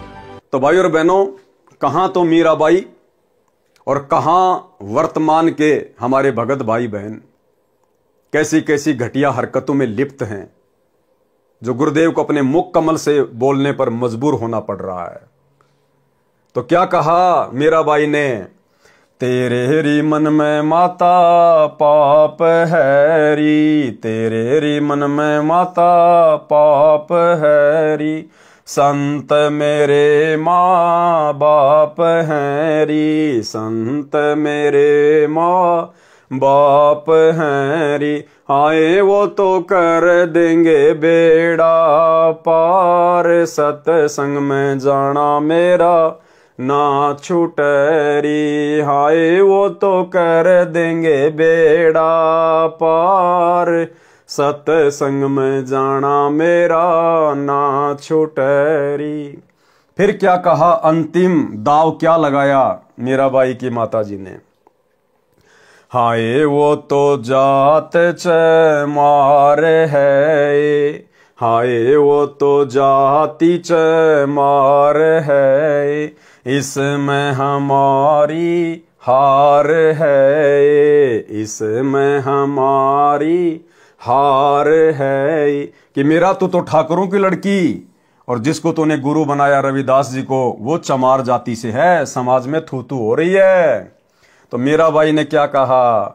तेरे री लेख माता चमार है री, तेरे री लेख माता चमार है री, मेरा सिर जन हार है री, मेरा सिर जन हार है री, आए वो तो मीरा के गुरु रविदास, सत्संग में जाना मेरा ना छूटरी, आए वो तो मीरा के गुरु रविदास, सत्संग में जाना मेरा ना छूटरी। तो मीरा ने इस प्रकार से भक्ति मार्ग पर ज्ञान को आधार बनाकर अपने गुरु पर विश्वास करके अपनी मां को भी, जो कि काल का जाल फैलाने आई थी, उसको परास्त किया। तो ये मीरा की कथा में शिक्षा देती है भाई और बहनों, आज आप और हमने भी भक्ति मार्ग पर इतने संघर्ष की आवश्यकता है। शब्दार्थ, मीराबाई की माता ने कहा कि हे मीरा, तू सत्संग में जाना बंद कर दे, संसार के व्यक्ति हमारे विषय में गलत बातें करते हैं। मीरा ने कहा कि हे माता, मैं सत्संग में जाना बंद नहीं करूंगी, संसार भले ही ईर्ष्या की आग में जलकर मर जाए। माता ने मीरा को भय कराने के लिए बताया कि जिस रास्ते से तू रात्रि में सत्संग सुनने के लिए जाती है, उस रास्ते में सर्प तथा सिंह रहते हैं, वे तुझे मार देंगे। मीरा ने उत्तर दिया कि मेरे गुरुजी इतने समर्थ हैं, वे कृपया करेंगे तो सिंह तो गिद्दड़ की तरह व्यवहार करेंगे, गिद्दड़ की तरह, और सर्प ऐसे निष्क्रिय हो जाएंगे जैसे गंडे हुए प्राणी होते हैं, जो सर्प जैसे आकार के होते हैं परंतु 6 या 8 इंच के लंबे और आधा इंच गोलाई के मोटे होते हैं, वे डसते नहीं हैं। मीरा की माता ने फिर कहा कि सत्संग सुनने वाले स्थान पर कुछ युवा भगत पुरुष भी रहते हैं, कोई तेरे को कहीं ले जाएगा और गलत कार्य करेगा। और आज तो भाई और बहनों, पुस्तक सेवा के बहाने आज की मीराबाइयां जानबूझ के गलत कार्य करती हैं। जानबूझ के मैं तुमसे मिलने आई, पुस्तक सेवा के बहाने अपनी रमणी की बातें खुद ही सेट कर लेते हैं, माँ बाप जाओ भाड़ में। ये है वर्तमान की मीराबाइयों की हालात। मीरा ने उत्तर दिया कि हे माता, आपके मन में दोष है, इसलिए आपके मन में ऐसे विचार आए। अब ये मत कहना कि पवन दास के मन में दोष है इसलिए बोल रहा है। मैंने तो वो भाषा बोली है जो पूज्य गुरुदेव भगवान ने हिसार जेल से ऑडियो बनाकर भेजी है। एज इट इज आपको सुनाई है मैंने। मेरे मन में कोई दोष नहीं है, मेरे लेखे तो बाढ़ में जाओ, मेरा क्या बिगाड़ लेंगे भाई। हम तो केवल आप लोगों को जागरूक कर रहे हैं, सचेत कर रहे हैं कि गुरु की गैर हाजिरी में इन आश्रमों में धक्के खाने मत जाओ, घर बैठ के भक्ति करो। ये परीक्षा चल रही है, क्या पूरी जिंदगी ऐसे धक्के खाओगे क्या? अरे जब गुरु सतलोक चला जाएगा फिर क्या करोगे? फिर भी क्या धक्के खाओगे? तो गुरु वर्तमान में हिसार जेल में बैठ के यही तो रिहर्सल देख रहा है कि सोचो यदि मैं बरवाला कांड के बाद सतलोक चला जाता किन्हीं कारणों से, तो मेरे पीछे से ये तो इसी प्रकार से डंडे के यार बन के घूमते। जैसे पशु डंडे का यार होता है, उसको भय दिखा के उसको चलाया जाता है, ऐसे आज ये कोऑर्डिनेटर डंडा दिखा दिखा के फर्जी आदेशों का पीला पर्चा निकाल के डरा धमका के आप लोगों से अपना उल्लू सिद्ध कर रहे हैं। हे माता, वे संत व भगत तो मेरे माता पिता के समान हैं, वे ऐसा गलत कार्य नहीं करते। मीरा की माता ने छुआछात के कारण मीरा को रोकना चाहा, कहा कि हे मीरा, तेरा गुरु रविदास तो अनुसूचित जाति का चमार है, इससे हम राजपूतों की बेइज्जती हो रही है, सत्संग में जाना बंद कर दे। मीरा ने कहा कि हे माता, आपके विचार से मेरे गुरुजी अनुसूचित जाति के चमार हैं, मेरे लिए तो मेरे परमात्मा हैं, मैं उनकी बेटी, वे मेरे पिता हैं, सत्संग में जाना बंद नहीं होगा। कुछ वर्ष के पश्चात अपने देवर के अत्याचारों से परेशान होकर घर त्याग कर वृंदावन में चली गई। यानी मीरा ने घर छोड़ा, लेकिन विशेष परिस्थितियों में, जब बात हद से ज्यादा बढ़ गई, बेचारी भक्ति नहीं कर पा रही थी, तब कहीं जाकर मीरा ने घर छोड़ने का निश्चय किया। और भाइयों और बहनों, मीरा के घर छोड़ने से उस घर पर कोई दिक्कत नहीं आनी थी, लेकिन आज आप और हम भगत भाई बहनों ने संघर्ष करना है। यदि परिस्थितियां बद से बदतर हो जाएं कि आपकी भक्ति हो ही नहीं रही, तो फिर सोच समझ कर आप जी ने अपना कदम उठाना है, अपना आगे का देख कर कि मैं आगे क्या करूंगा, कहां रहूंगा, क्या काम धंधा करूंगा, क्या खाऊंगा, क्या खाऊंगी, तब कहीं जाकर अपना कदम उठाना है। अन्यथा संघर्ष करना है। संघर्ष करेंगे तो परमात्मा साथ देगा वर्तमान में, क्योंकि मालिक को पता है कि ये आत्माएं कितनी कमजोर हो चुकी हैं, ये मीराबाई की तरह संघर्ष नहीं कर सकती। इसलिए परमात्मा हमारा साथ देगा। यदि हम थोड़ा बहुत भी संघर्ष करेंगे, तो थोड़ी बहुत गालियां खा लेंगे, 2-4 मार डुक्के खा लेंगे, तो परमात्मा हमारा साथ देगा। और यदि फिर भी परिस्थितियां बद से बदतर हैं, तो उसी स्थिति में आप और हमने घर छोड़ना चाहिए, जब हम अपना आगे का देख लें कि आगे मेरा ठिकाना क्या होगा। अगर किसी भगत भाई बहन के घर पे जाके बैठना है तो अपना घर मत छोड़ना, फिर इससे अच्छा तो अपने घर में पड़े रहना फिर, क्योंकि भगत का भगवान के अलावा दूसरा कोई नहीं है। भगत भी आपको 2 दिन रख लेगा, 10 दिन रख लेगा, ज्यादा से ज्यादा 1 महीना निकाल देगा। हो सकता आपको शर्म के मारे ना बोले, लेकिन उसके अंदर फिर वही बातें चलना शुरू हो जाएंगी कि मैंने तो आफत मोल ले ली, मैंने इसको नहीं बुलाना चाहिए था। तो हम किसी और की आत्मा दुखी करें, किसी और की भक्ति में भंग डालें। इससे अच्छा मीराबाई की तरह, ध्रुव की तरह, प्रहलाद की तरह, हमारे परमात्मा की तरह 2-4 थप्पड़ मुक्के खा के ही नीचे गर्दन करके घर में पड़े रह के अपनी भक्ति पे लगे रहें। भाई परमात्मा का वचन टूटता नहीं है। परमात्मा कहते हैं राम नाम रटते रहो जब तक घट में प्राण, और कभी तो दीनदयाल के भिनक पड़ेगी कान। अरे कभी तो परमात्मा आपके संघर्ष को देखते हुए आपकी सुनेगा। तो हमने संघर्ष करना है, हमने छोटी छोटी बातों पे घर छोड़कर नहीं जाना है। कुछ वर्ष के पश्चात अपने देवर के अत्याचारों से परेशान होकर घर त्याग कर वृंदावन में चली गई। वहां कबीर परमात्मा जी एक साधु के वेश में गए, ज्ञान चर्चा हुई। तब मीरा को ज्ञान हुआ कि अभी आगे की पढ़ाई शेष है। यानी केवल प्रथम मंत्र का जाप संत रविदास जी ने दे रखा था। परमात्मा कबीर जी ने सतनाम की दीक्षा दी। मीरा जी को वही रूप दिखाया जिस रूप में संत रविदास जी के साथ सत्संग में मिले थे। मीरा जी का फिर मानव जन्म अब वर्तमान के भक्ति युग में होगा। देखो क्या कह रहे हैं परमात्मा। अब ये सारे रहस्य धीरे धीरे खुलने लग जाएंगे। ये चीजें तो आप और हमारे सामने आज आ रही हैं। और ये दास पिछले 8 वर्षों से साथ संगति के वीडियो के माध्यम से आप भाई बहनों को कहता आया है कि सतयुग से लेकर वर्तमान समय तक एक भी आत्मा पूर्ण मोक्ष प्राप्त नहीं कर पाई। कोई भी सतलोक नहीं जा पाया। हां, जो पहले के, जो कलयुग के पिछली पीढ़ी वाले समय निकल चुके हैं अनंत बार, उनमें असंख्य आत्माएं पार हो चुकी हैं। लेकिन वर्तमान जो ये चौकड़ी चल रही है चतुर्युग की, सतयुग, त्रेता, द्वापर और वर्तमान समय, और इन वर्षों में, लाखों वर्षों में परमेश्वर ने जितनी भी आत्माओं को प्रकट होकर अपनी शरण में लिया है, जिन बड़े बड़े महापुरुषों का, भक्तों का हम नाम सुनते हैं, 64 लाख भगत परमात्मा के 650 साल पहले हुए थे, अभी तक उनमें से एक भी आत्मा पार नहीं हो पाई, एक भी आत्मा। क्योंकि पार होने का समय तो ये है वर्तमान का। तो अब देखो गुरुदेव भगवान साथ संगति की प्रत्येक बातों का समर्थन करते जा रहे हैं, प्रत्येक बातों का। मीराबाई का भी पूर्ण मोक्ष नहीं हुआ अभी तक। क्या कह रहे हैं गुरुदेव? मीरा जी का फिर मानव जन्म अब वर्तमान के भक्ति युग में होगा, इस कलयुग की पिछली पीढ़ी में होगा। भाई और बहनों, कुछ दिन पहले साथ संगति में एक बहन आई थी हरियाणा से, जो अपने आप को मीराबाई कहा करती थी। तो भाई और बहनों, वो नकली मीराबाई है, वो वास्तव में मीराबाई नहीं है। उसने अपने विषय में झूठ फैलाया था कि मैं मीरा की आत्मा हूं, मीरा की आत्मा हूं। गुरुदेव क्या कह रहे हैं? उसका जन्म अब होगा, अभी हुआ नहीं है, यानी अब हो चुका होगा वर्तमान में। क्योंकि गुरुदेव ने मुक्ति बोध को लिखा कब?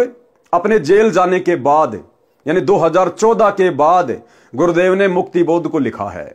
तो गुरुदेव कह रहे मीरा का मानव जन्म अब भक्ति युग में होगा। अब वर्तमान में हो सकता है हो चुका होगा ये पुस्तक लिखने के बाद। अगर हो चुका होगा तो मीरा तो मुश्किल से 7 या 8 वर्ष की होगी, और जबकि वो तो 60 साल की थी।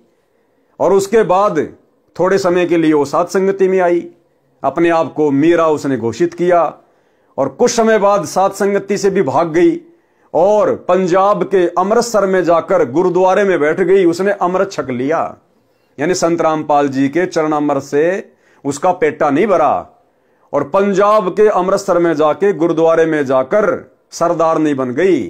वो कटार वगैरह धारण कर ली, सर पे पगड़ी वगैरह धारण कर ली, और वहां पे अमृत छक लिया उसने। तो वो मीरा की आत्मा नहीं है। मीरा की आत्मा के विषय में परमात्मा क्या कह रहे हैं? मीरा जी का फिर मानव जन्म अब वर्तमान के भक्ति युग में होगा। अगर हो चुका होता तो परमात्मा कह देते कि मीरा आ चुकी है। लेकिन क्या कह रहे हैं गुरुदेव? मीरा जी का फिर मानव जन्म अब वर्तमान के भक्ति युग में होगा। तीनों नाम की दीक्षा मिलेगी, मोक्ष उसकी मर्यादा पर निर्भर करेगा। यानी गारंटी नहीं है कि अगर मीरा जी का वर्तमान में मानव जन्म हो गया, उसको शरण मिल गई, सार नाम मिल गया तो पार हो जाएगी। क्या कह रहे हैं गुरुदेव? मोक्ष उसकी मर्यादा पर निर्भर करेगा। इसलिए चाहे वर्तमान में नानक जी परमात्मा की शरण में आओ, चाहे मीराबाई आओ, चाहे धन्ना जी आओ, चाहे कोई कितने बड़ा महापुरुष या भगत जिनके नाम हैं पंडित रामानंद जी, धर्मदास जी, सर्वानंद जी, नीरू, नीमा, ये जितनी भी आत्माएं सब वर्तमान में आएंगी गुरुदेव की शरण में। तो गुरुदेव कह रहे शरण में आने से बात नहीं बनेगी भैया, मर्यादा फर्स्ट है। अगर मर्यादा में रहेंगे तो मोक्ष प्राप्त करेंगे, चाहे मीरा हो चाहे धर्मदास हो। तो इस भक्ति मार्ग में मर्यादाओं की कितनी बड़ी भूमिका है। और काल मर्यादा ही तुड़वाता है सबसे पहले, क्योंकि परमात्मा से दूर करने का सबसे अच्छा तरीका है भगत की मर्यादा तुड़वा दो। और बरवाला कांड के बाद गुरुदेव भगवान जो हमारी परीक्षा ले रहे हैं, आप सबको पता है, सतलोक आश्रम मैनेजमेंट हरियाणा ने, गुरुदेव के परिवार ने, इन कोऑर्डिनेटरों ने एक भी भगत की मर्यादा सुरक्षित नहीं छोड़ी। एक भी भगत की, सारे भक्ति विरुद्ध उल्टे काम और गुरुजी का ही नाम ले लेके संगत से करवा डाले।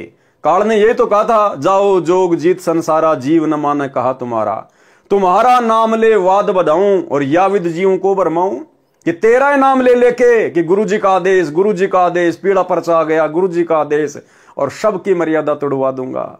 और गुरुजी का नाम ले लेके 2019 में कांग्रेस को वोट डलवा दिए, सपोर्ट करवा दिया। 2024 में बीजेपी को वोट डलवा दिए, सपोर्ट करवा दिया। नरेंद्र मोदी की रैलियों में धक्के खिला दिए। गांव धनाना में 1 करोड़ रुपए की लागत से भक्तों के दान से बैडमिंटन का स्टेडियम बना दिया, गुरुजी की मर्यादा तोड़वा दी। धनाना आश्रम में हॉस्पिटल का काम शुरू कर दिया 10 एकड़ में, जैसे आने वाले समय में सारे बीमार पड़ने वाले हैं। गुंडों की सीबीआई जांच के समर्थन में बैठा दिया, 5 लाख रुपए दे दिए राजपूत करणी सेना को। जाट आरक्षण में भक्तों को बैठा दिया, बिरानी आग में झोंक दिया, करोड़ों रुपए चंदे के रूप में दे दिए। गोहाना जाट धर्मशाला का 5वां फ्लोर बनवा रहे हैं जो 1 करोड़ रुपए में बनेगा। और दुनिया भर की नौटंकी पाखंड जिनकी कोई गिनती नहीं है। तो काल का यही तो सूक्ष्म दाव था जो सफल हो गया। और जो गुरुदेव के हीरे मोती लाल थे, जिनके लिए परमात्मा चारों युगों से भटक रहे हैं, जो विशेष आत्माएं हैं गुरुदेव की, परमात्मा ने उन आत्माओं को बरवाला कांड के बाद साध संगतियां शुरू करवा के उनकी भक्ति मर्यादा सुरक्षित रखवाने के लिए पहले ही साध संगति से जोड़ दिया।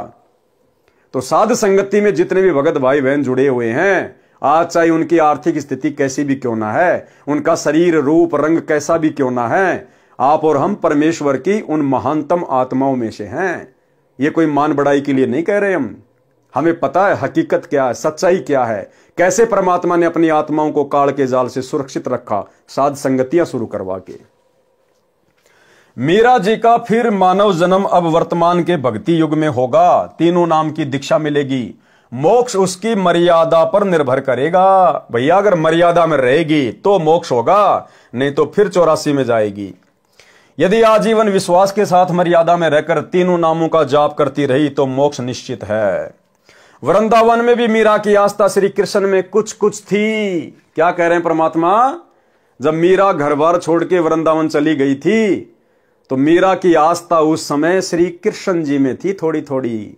और भैया चाहे थोड़ी थोड़ी हो चाहे ज्यादा ज्यादा हो, परमात्मा कहते हैं 100 वर्ष सतगुरु की पूजा एक दिन आन उपासी, वो अपराधी आत्मा फिर पड़े काल की फांसी। तो मीरा की आस्था श्री कृष्ण जी में थोड़ी थोड़ी थी, इसलिए उसने वृंदावन में जाने का विचार किया था। जब मीराबाई राणा के अत्याचारों से तंग आकर घर त्याग गई थी तो उस क्षेत्र में अकाल मृत्यु, महामारी, अकाल दुर्भिक्ष की मार शुरू हो गई थी। यानी राणा ने एक भगत को सताया, एक भगत को परेशान किया, एक संतनी को दुखी किया। और एक भगत के दुखी करने मात्र से परमात्मा कितना नाराज होता है, कितना रुष्ट होता है। परमात्मा कहते हैं कबीर मेरे साधु को यानी मेरे भगत को दुख ना दीजियो कोई, और संत दुखी तो मैं दुखी मेरा आपा भी दुखी होए। हिरणाकुश उदर उदारिया हम ही मार्या कंस, और जो सतावेगा मेरे भगत को उसका खो दूंगा वंश। तो एक भगत के दुखी होने से परमात्मा कितना दुखी होता है। और राणा की नगरी में उसके बाद महामारी फैल गई, अकाल पड़ गया, दुर्भिक्ष पड़ गया, हाहाकार मच गया। और वर्तमान में भाई और बहनों, इसीलिए दास बार बार आप भाई बहनों को सचेत करता है, अभी अगर कुछ ऐसा नहीं हो रहा है तो इसका मतलब यह नहीं कि होगा नहीं। अरे वहां तो खाली एक भगत को, मीरा को दुखी किया गया, जिस कारण से राणा की नगरी में हाहाकार मच गया, महामारी और अकाल। और यहां वर्तमान में हरियाणा में उस पूर्ण ब्रह्म परमात्मा अल्लाहों के अल्लाह सर्वेश्वर महेश्वर को, सतगुरु रामपाल जी भगवान को, इस कबीर परमात्मा को दुखी किया गया है। और 2014 बरवाला कांड के बाद से वे कहां बैठे हुए हैं। सोचिए आने वाले विनाशकारी समय में, युग परिवर्तन के दौर में हरियाणा के ऊपर क्या बीतेगी, हरियाणा के ऊपर क्या बीतेगी। और विशेषकर जहां परमात्मा निवास करते थे जिला हिसार में, वहां क्या बीतेगी। इसलिए भाइयों और बहनों, परमात्मा कहते दिल्ली मंडल पाप की भूमा। ये जो दिल्ली मंडल के अंतर्गत यानी दिल्ली के अधीन जो क्षेत्र है, इसमें ये हरियाणा पड़ता है। तो सोचिए भाइयों और बहनों, जब एक मीरा को, एक भगत को दुखी करने के कारण उस राजा की नगरी में ऐसी हाहाकार मच सकती है, तो वर्तमान में तो सम्राट को दुखी किया गया है, सम्राट को परेशान किया गया है, ना पहचान कर, जानबूझकर बकवाद करके, उनके विचार ना सुनकर, उनके सत्संग ना सुनकर, काल प्रेरणा से। तो सोचिए आने वाले समय में इस सरकार का क्या होगा, उस प्रदेश के वासियों का क्या होगा, किस किस प्रकार की आपदाएं आएंगी, आपत्तियां आएंगी। और फिर समाधान क्या होगा, समाधान वही होगा जो राणा को फिर पंडितों ने बताया, ज्योतिषियों ने बताया। क्या, जब मीराबाई राणा के अत्याचारों से तंग आकर घर त्याग कर गई, तो उस क्षेत्र में अकाल मृत्यु, महामारी, अकाल दुर्भिक्ष की मार शुरू हो गई। ज्योतिषियों ने बताया कि आपके नगर से संत रुष्ट होकर चला गया है, जिस कारण से यह उपद्रव हो रहा है। समाधान बताया कि यदि वह संत जीवित मिल जाए और वापस मनाकर, क्या, वापस मनाकर प्रसन्न करके लाया जाए, वो संत अपने आप आए, उससे बात नहीं बनेगी। उस संत को मनाकर, प्रसन्न करके, मनाना क्या होता है, प्रसन्न करना क्या होता है, पैर पकड़ पकड़ के, चरणामृत बना के, धो धो के पीकर, रो रो कर, अपने आंसुओं से उनके चरण कमल धोकर, उनको मनाकर, उनको प्रसन्न करके वापस लाया जाए, तो तुम्हारी नगरी के हालात ठीक होंगे। तो आने वाले समय में भाइयों और बहनों, जो भी हरियाणा का राजा होगा, मुख्यमंत्री होगा, जो भी भारत का राजा होगा, जो प्रधानमंत्री होगा, राष्ट्रपति होगा, हिसार जेल में जाकर उस युग परिवर्तन के समय में, हाहाकार के समय में, हिसार जेल में जाकर सतगुरु रामपाल जी के पैर पकड़कर, चरण धोकर, नाक रगड़कर, घुटने टेककर माफी मांगने से ये हालात देश और दुनिया के सुधरेंगे। तब जाकर लोगों की सांस में सांस आएगी। ये होगा, अवश्य होगा। ये परमात्मा धरती पे है। इन हालातों में कोई सतगुरु रामपाल जी को परमात्मा मानने वाला नहीं है। दुनिया ऐश कर रही है, मौज कर रही है, दुनिया को कोई कमी नहीं है। भगवान जेल में बैठा है, भगत उनके दुखी हो रहे हैं, आधे भगत बकवाद कर रहे हैं। तो यदि इसी प्रकार से सब कुछ चलता रहा, तो ना तो इस धरती पर कलयुग में सतयुग आएगा और ना सतगुरु रामपाल जी भगवान हिसार जेल से बाहर आने। भाई ये तो भगवान है, और भगवान ने तो अपने आप को भगवान मनवाना है। गुरुदेव ने बताया कि जीव की आदत है हार नहीं मानता, और भगवान की आदत है हार मनवा के रहता है। तो आने वाले समय में क्या बीतेगी, ये आप और हम सबकी आंखों के सामने होगा। वर्तमान में भले जो लोग गुरुदेव के सत्संगों से अपरिचित हैं, उनकी महिमा से अपरिचित हैं, वो भले इन बातों को मजाक में लें, लेकिन हकीकत यही है। जिस कल की भगवान को आजकल दुनिया यूट्यूब पे ढूंढ रही है, वो कल की भगवान हिसार जेल में बैठे हुए सतगुरु रामपाल जी परमात्मा हैं।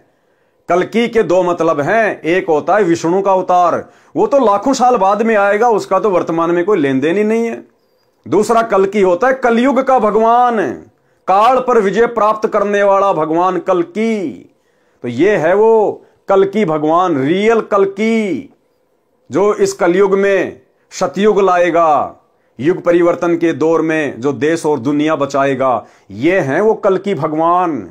और इस कल्कि भगवान को 2028 के आसपास, उससे पहले या उससे बाद में, मतलब जब भयंकर परिस्थितियां बदल जाएंगी, बिगड़ जाएंगी, बड़े बड़े देश भी हाथ खड़ा कर लेंगे जो आज अपने आप को डेवलपमेंट कंट्री कह रहे हैं, हम तो विकसित देश हैं।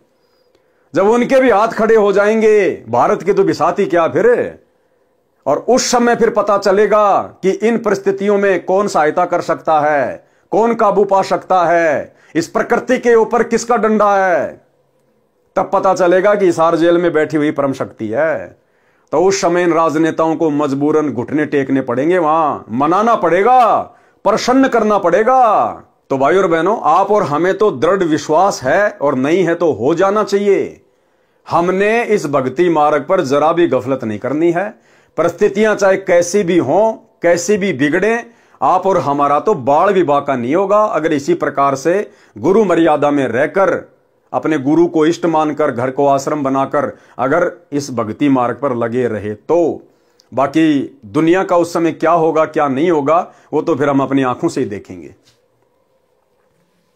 ज्योतिषियों ने बताया कि आपके नगर से संत रुष्ट होकर चला गया है, जिस कारण से यह उपद्रव हो रहा है।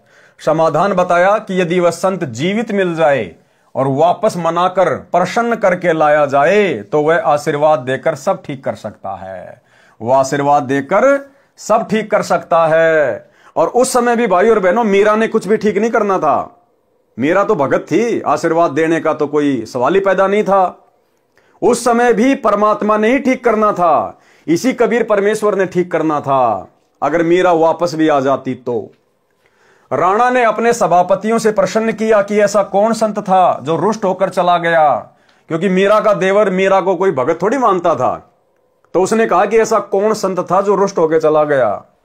राणा का चाचा यानी मीरा का पितसरा यानी चाचा ससुर भवन सिंह राणा का महामंत्री था, और इस भवन सिंह ने परमात्मा कबीर जी से नाम उपदेश भी ले लिया था तथा परमात्मा का भगत था। मीराबाई के साथ भौम ने भी संत रविदास जी से नाम लिया था। भौम को यानी भवन को एक नौकर राजा ने दे रखा था, उस नौकर ने भी उस समय संत रविदास जी से नाम लिया था। वे पहले मीरा के साथ बैठकर परमात्मा की चर्चा घंटों किया करते थे। भवन मीरा को बेटी की तरह तथा साध्वी की तरह सम्मान देता था, परंतु अत्याचारी भतीजे राजा से डरता था। मीरा को सांत्वना देता था कि भक्तों का भगवान रक्षक है। मीरा के चले जाने के पश्चात भवन तथा नौकर बहुत रोते थे, याद करते थे। भौम ने राजा को बताया कि मीरा संत थी। उस राणा को मीरा के चाचा ससुर भवन ने बताया कि मीरा संत थी, वह चली गई, इस कारण से यह सब अनिष्ट हो रहा है। राणा ने कहा कि उसे कौन ला सकता है। अब देखो, फिर भी अहंकार, फिर भी घमंड, फिर भी अहंकार, फिर भी घमंड। वो राणा खुद जाने को तैयार नहीं हुआ। अगर वो सैनिक या कोई और राणा के आदेश से मीरा को ले भी आते तो भी परमात्मा दया नहीं बख्शता, क्योंकि मैन अत्याचारी कौन था जिसके अत्याचार से दुखी होकर मीरा वृंदावन गई थी, उसको जाना पड़ेगा, उस राजा को, उस राणा को जाना पड़ेगा। लेकिन वो शेर तो आदेश दे रहा कि कौन ला सकता है मीरा को, यानी अभी उसको आवश्यकता नहीं थी, अभी वो दुखी नहीं था, जनता दुखी हो रही थी। राणा ने कहा कि उसे कौन ला सकता है, मैं कभी उसे कष्ट नहीं दूंगा, प्रतिज्ञा करता हूं। 2 सिपाही जो मीरा की निगरानी के लिए छोड़ रखे थे, मीरा के साथ छाया की तरह साथ रहने का आदेश राणा ने दे रखा था। मीरा की प्रत्येक गतिविधि पर नजर रखने को कहा था। दोनों मीराबाई से ज्ञान चर्चा सुना करते थे, उसके कष्ट में रोया करते थे, कहते थे कि बहन विश्वास रखो, परमात्मा सब देख रहा है। मीरा के अचानक चले जाने से उसकी दशा भी खराब थी, घंटों रोते थे।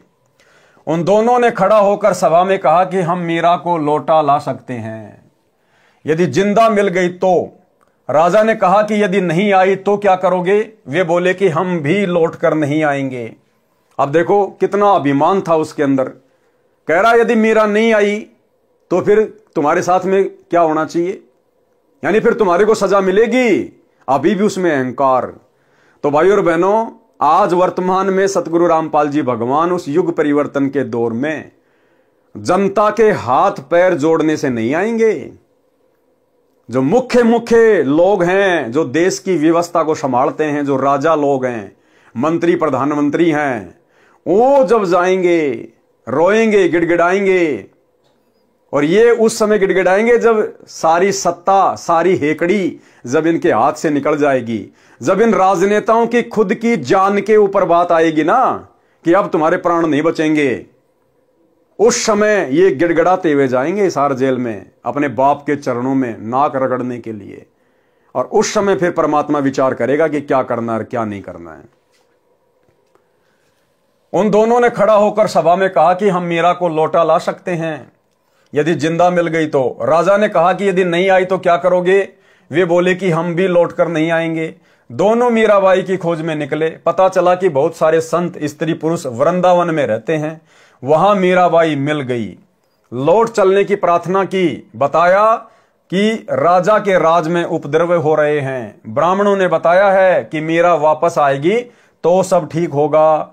राणा ने कहा है कि आगे से मीरा को कोई कष्ट नहीं दूंगा, आप चलो। मीरा ने कहा कि भाई अब नहीं जाऊंगी।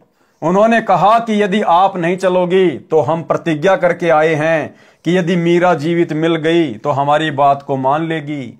राणा ने कहा कि यदि नहीं आई तो क्या करोगे? हमने कहा है कि हम भी नहीं आएंगे। बहन जी, हमारे परिवार की ओर देखकर चलो। मीराबाई बोली कि यदि मैं संसार छोड़कर गई होती तो भी तो लौट जाते। सिपाहियों ने कहा कि फिर तो लौटना ही था। उसी समय मीरा ने एक तारा वाला यंत्र उठाया, परमात्मा की स्तुति करने लगी। आंखों से प्रेम के आंसू बहने लगे। उसी समय श्री कृष्ण जी की मूर्ति में समा गई। अब श्री कृष्ण जी की मूर्ति में समाने वाली भाई और बहनों उस समय मीरा नहीं थी। अरे मीरा तो एक भगत थी बेचारी। मीरा तो एक भगत थी, उसमें कोई रिद्धि सिद्धि थोड़ी थी, कोई जंत्र मंत्र थोड़े जानती थी वो। उस समय कबीर परमात्मा सतगुरु रामपाल जी भगवान मीरा के रूप में बैठे हुए थे। मालिक अंतर्यामी, उनको पता था कि सैनिक आ रहे हैं और परमात्मा ने उस समय वो लीला घटित करनी थी।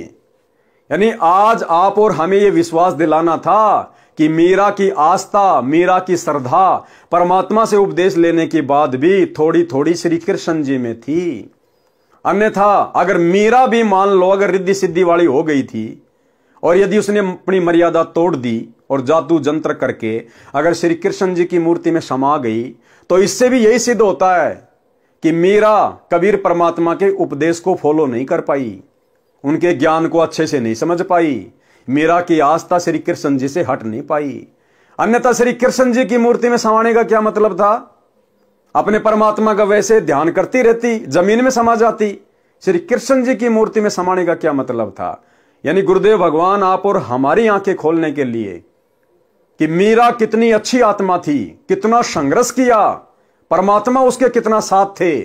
लेकिन परमात्मा भी उस समय फेल हो जाता है जब ये जीव जरा सी भी आस्था अपने गुरु से हटाकर, अपने परमात्मा से हटाकर किसी अन्य देव में लगा लेता है। 100 वर्ष सतगुरु की पूजा एक दिन अनुपासी, वो अपराधी आत्मा फिर पड़े काल की फांसी। तो आप और हमारे लिए शिक्षा है, एक उदाहरण पेश किया गुरुदेव ने मीरा का रूप बना के और उस मूर्ति में समाकर, क्योंकि मीरा की श्री कृष्ण में आस्था समझो मूर्ति में समा गई, बात एक ही है। तो आप और हमें शिक्षा देना चाह रहे हैं गुरुदेव भगवान की, वर्तमान में तुम मीरा जितनी भी गलती मत कर देना। जहां आशा तहां बाशा होई, मन कर्म वचन सुमरियो सोई। अगर ये भक्ति करते करते इस कलयुग की पिछली पीढ़ी में अगर तुम्हारी अपने गुरु के अलावा किसी अन्य में जरा सी भी आस्था रह गई, जैसे आज सतलोक आश्रमों से जुड़े हुए 90% भगत भाई बहनों की थोड़ी सी नहीं, आधी नहीं, पूरी की पूरी आस्था उस दाढ़ी मूंछ वाली कबीर जी की समझे जाने वाली नकली फोटो में है। यानी वही बात है भाई और बहनों, जहां से परमात्मा ने उठाया था संगत वहीं जाके खड़ी हो गई।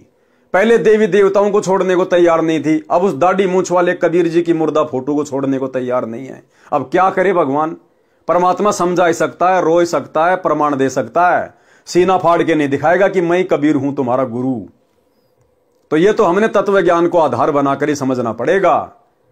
तो आप और हमारा सौभाग्य सात संगति से जुड़े हुए भाई बहनों का, जो परमात्मा ने आस्था और श्रद्धा का नामो निशानी खत्म कर दिया किसी अन्य देव में, महादेव में, और वो दाढ़ी मूंछ वाली कबीर जी की फोटो को परमात्मा ने हम सभी सत्सेवकों में प्रेरणा करके टूक टूक करवा दिया, फड़वा दिया, सोशल मीडिया पर वीडियो बनवा दिए दूसरे लोगों को भी संदेश देने के लिए। तो ये सात संगति गुरुदेव भगवान का विशेष मिशन है, 13वां यथार्थ कबीर पंथ है। उसी समय मीरा जी ने एक तार वाला यंत्र उठाया, परमात्मा की स्तुति करने लगी, आंखों से प्रेम के आंसू बहने लगे। उसी समय श्री कृष्ण जी की मूर्ति में समा गई। दोनों नौकरों ने लौटकर राणा को सभा में बताया। उस समय राजा अपने महामंत्री भवन के साथ शिकार खेलने जाने वाले थे। भौम तलवार तीर लेकर तैयार था। उसके घोड़े को भगत नौकर पकड़कर खड़ा था, यानी जो भगत था, वो जो नौकर था वो भगत बन गया था, वो भवन के घोड़े को पकड़ के खड़ा था। भवन मंत्री सभा में बैठा था। नौकरों से राजा ने प्रश्न किया कि मिली मीरा? नौकरों ने कहा कि मिली थी, मना कर दिया। भगवान की मूर्ति में समा गई। राजा अहंकारी था।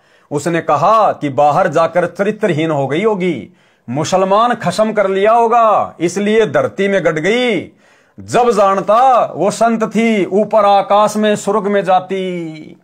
उस अहंकारी राजा ने और परमात्मा की प्यारी आत्मा के विषय में, मीरा के विषय में क्या कुशब्द कहे कि जब जानता वो भगत थी, जब ऊपर आकाश में जाती स्वर्ग में, जमीन में गड़ गई, कोई मुसलमान खत्म कर लिया होगा। यानी टोंट कसा, व्यंग कसा कि उस समय मानता कि वो संत थी, भगत थी, जब ऊपर उड़ के जाती। अब भाई और बहनों, परमात्मा फिर अपने भगत की बेइज्जती सहन नहीं कर सकता। उसी समय परमात्मा भवन के रूप में प्रकट हो गए वहां पर। मीराबाई के चाचा के रूप में, भवन के रूप में परमात्मा प्रकट हो गए। उस भवन को नहीं पता चला कि मैं कौन हूं और अब मेरे रूप में सारा खेल कौन खेलने वाला है। तब जानता वो संत थी, जब ऊपर आकाश में स्वर्ग में जाती। उस समय भवन भगत खड़ा हुआ और बोला, हे अपराधी। अब हमने पहले क्या पढ़ा, वो तो बहुत डरता था वो अपने भतीजे से। वो जो भवन था, महामंत्री था उसका, वो अपने भतीजे से डरता था। लेकिन उस समय क्या हुआ, तुरंत खड़ा हुआ बड़ी सभा में और क्या कहा अपने भतीजे को कि हे अपराधी। उस समय भाई और बहनों, वो सारी भूमिका, वो सारा रोल कबीर परमात्मा सतगुरु रामपाल जी भगवान ने अपने हाथ में ले लिया। जिस प्रकार आपने कबीर सागर के सरलार्थ में पढ़ा कि हनुमान जी द्रोणागिरी पहाड़ को उठाकर लंका ले गए।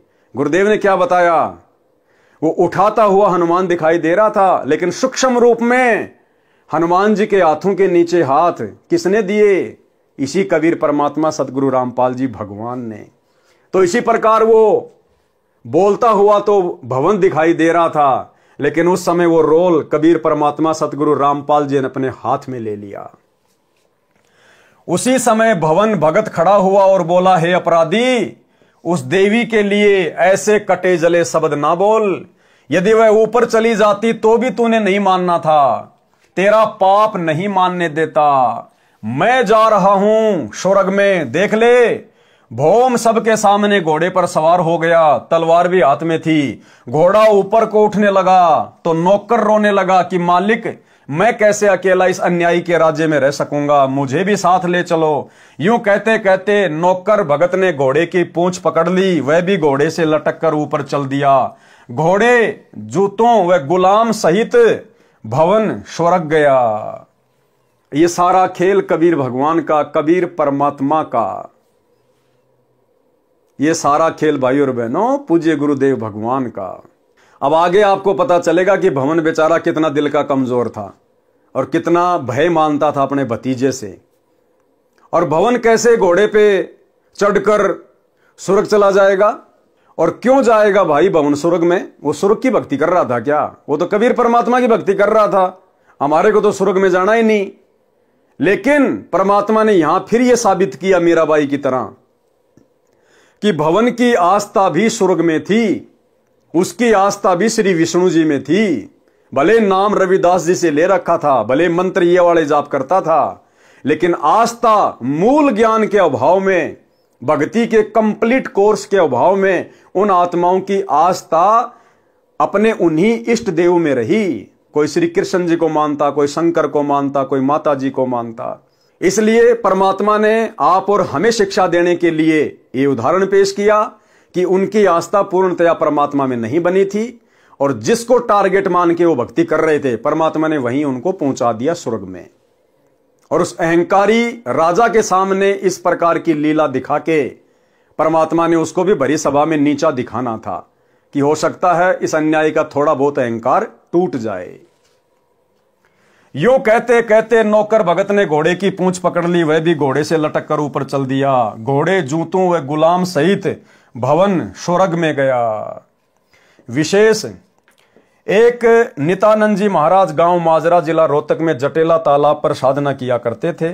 जटेला तालाब 4 गांव की सीमा पर माजरा की सीमा में है। गांव है माजरा, बिगावा, बास, अचीना आदि आदि, ये दादरी जिले के हैं। उनके विषय में कहा जाता है कि वे सशरीर ऊपर गए हैं। वे श्री विष्णु जी के पुजारी थे। उनको ऊपर जाते किसी ने आंखों तो नहीं देखा, परंतु पूर्ण विश्वास यही है। संत गरीबदास जी स्पष्ट करना चाहते हैं कि श्री रामचंद्र के साथ सब अयोध्यावासी स्वर्ग गए थे। राजा हरिश्चंद्र के साथ काशीवासी सब स्वर्ग गए थे, परंतु जन्म मरण न तो श्री रामचंद्र जी का समाप्त हुआ, वे श्री कृष्ण रूप में जन्मे फिर मरे, न राजा हरिश्चंद्र का जन्म मरण समाप्त हुआ, वे 10वें अवतार के रूप में आगे जन्म लेंगे। करोड़ों व्यक्तियों को मारकर कोरे पाप इकट्ठे करेंगे, नरक में गिरेंगे। नित्यानंद जी तथा भौम जैसों की गिनती क्या की जाए। केवल कबीर परमात्मा की सत्य साधना 3 बार दीक्षा वाली अधिकारी से लेकर करने से जन्म मरण सदा के लिए समाप्त हो जाता है। वर्तमान में मेरे यानी संत रामपाल के अतिरिक्त विश्व में किसी को 3 बार की दीक्षा देने का अधिकार नहीं है। ये वीडियो के माध्यम से मेरा इलेक्ट्रॉनिक शरीर हजारों वर्ष कलयुग में दीक्षा देगा। अरब खरब मानव स्त्री पुरुष जो दीक्षा लेकर मर्यादा में रहकर आजीवन भक्ति करेंगे तो मोक्ष में कोई शंका नहीं है। भवन मंत्री भगत की रक्षा परमात्मा ने की, यानी ये जो घटना है जब भवन घोड़े सहित स्वर्ग में गया था, उससे पहले की घटना है कि क्या घटना घटी थी जो परमात्मा ने उसकी रक्षा की। और इस घटना से आपको समझ में आएगा कि घोड़े के ऊपर उस समय भवन के रूप में स्वर्ग जाने वाला कौन था। भवन मंत्री भगत की रक्षा परमात्मा ने की। भगत भवन महामंत्री था, राजा का चाचा था तथा बहुत वफादार था। राणा अपना चाचा होने के नाते तथा निष्कपट से सेवा करने के कारण भवन पर बहुत विश्वास करता था। भवन को परमात्मा पर पूर्ण विश्वास था। एक अन्य मंत्री चाहता था कि मैं महामंत्री बनूं तो सब कमांड मेरे हाथ में आ जाए। अब महामंत्री भवन के अधीन रहना पड़ता है, वह जो कहता है वही करना पड़ता है, मेरी नहीं चलती। राजा के सामने महामंत्री भवन की निंदा करता रहता था, परंतु राजा को विश्वास नहीं हो रहा था कि मेरे चाचा मेरे विरुद्ध चल सकता है या मेरे राज्य को हड़पना चाहता है। परंतु दुष्ट मंत्री को चैन नहीं था। राजा महामंत्री भवन को शिकार करने के समय या किसी अन्य शहर में जाना होता था तो सदा साथ रखता था। शिकार करने जाते थे, भवन जीव नहीं मारना चाहता था, परंतु राजा को नाराज भी नहीं करना चाहता था, इसलिए काठ की यानी लकड़ी की तलवार बनाकर लोहे की म्यान में डाल रखी थी। बाहर से तो तलवार तेज धार वाली लगती थी, अंदर लकड़ी का टुकड़ा था। भवन शिकार के समय राजा से दूसरी ओर घोड़ा दौड़ा ले जाते थे, कोई जीव हिंसा नहीं करते थे। भवन का परमात्मा पर अटूट विश्वास था। जो भी कार्य गलत होता तभी कहते कि परमात्मा जो करता है अच्छा करता है। अच्छा हुआ, अच्छा हुआ। किसी ने मंत्री को बताया कि भवन महामंत्री ने काठ की तलवार ले रखी है, कहता है कि जीव हिंसा नहीं करनी चाहिए। चापलूस मंत्री ने भवन के पीछे से उसकी तलवार देखी, वास्तव में लकड़ी की थी। 1-2 को और दिखाई, 3-4 ने आंखों देखी।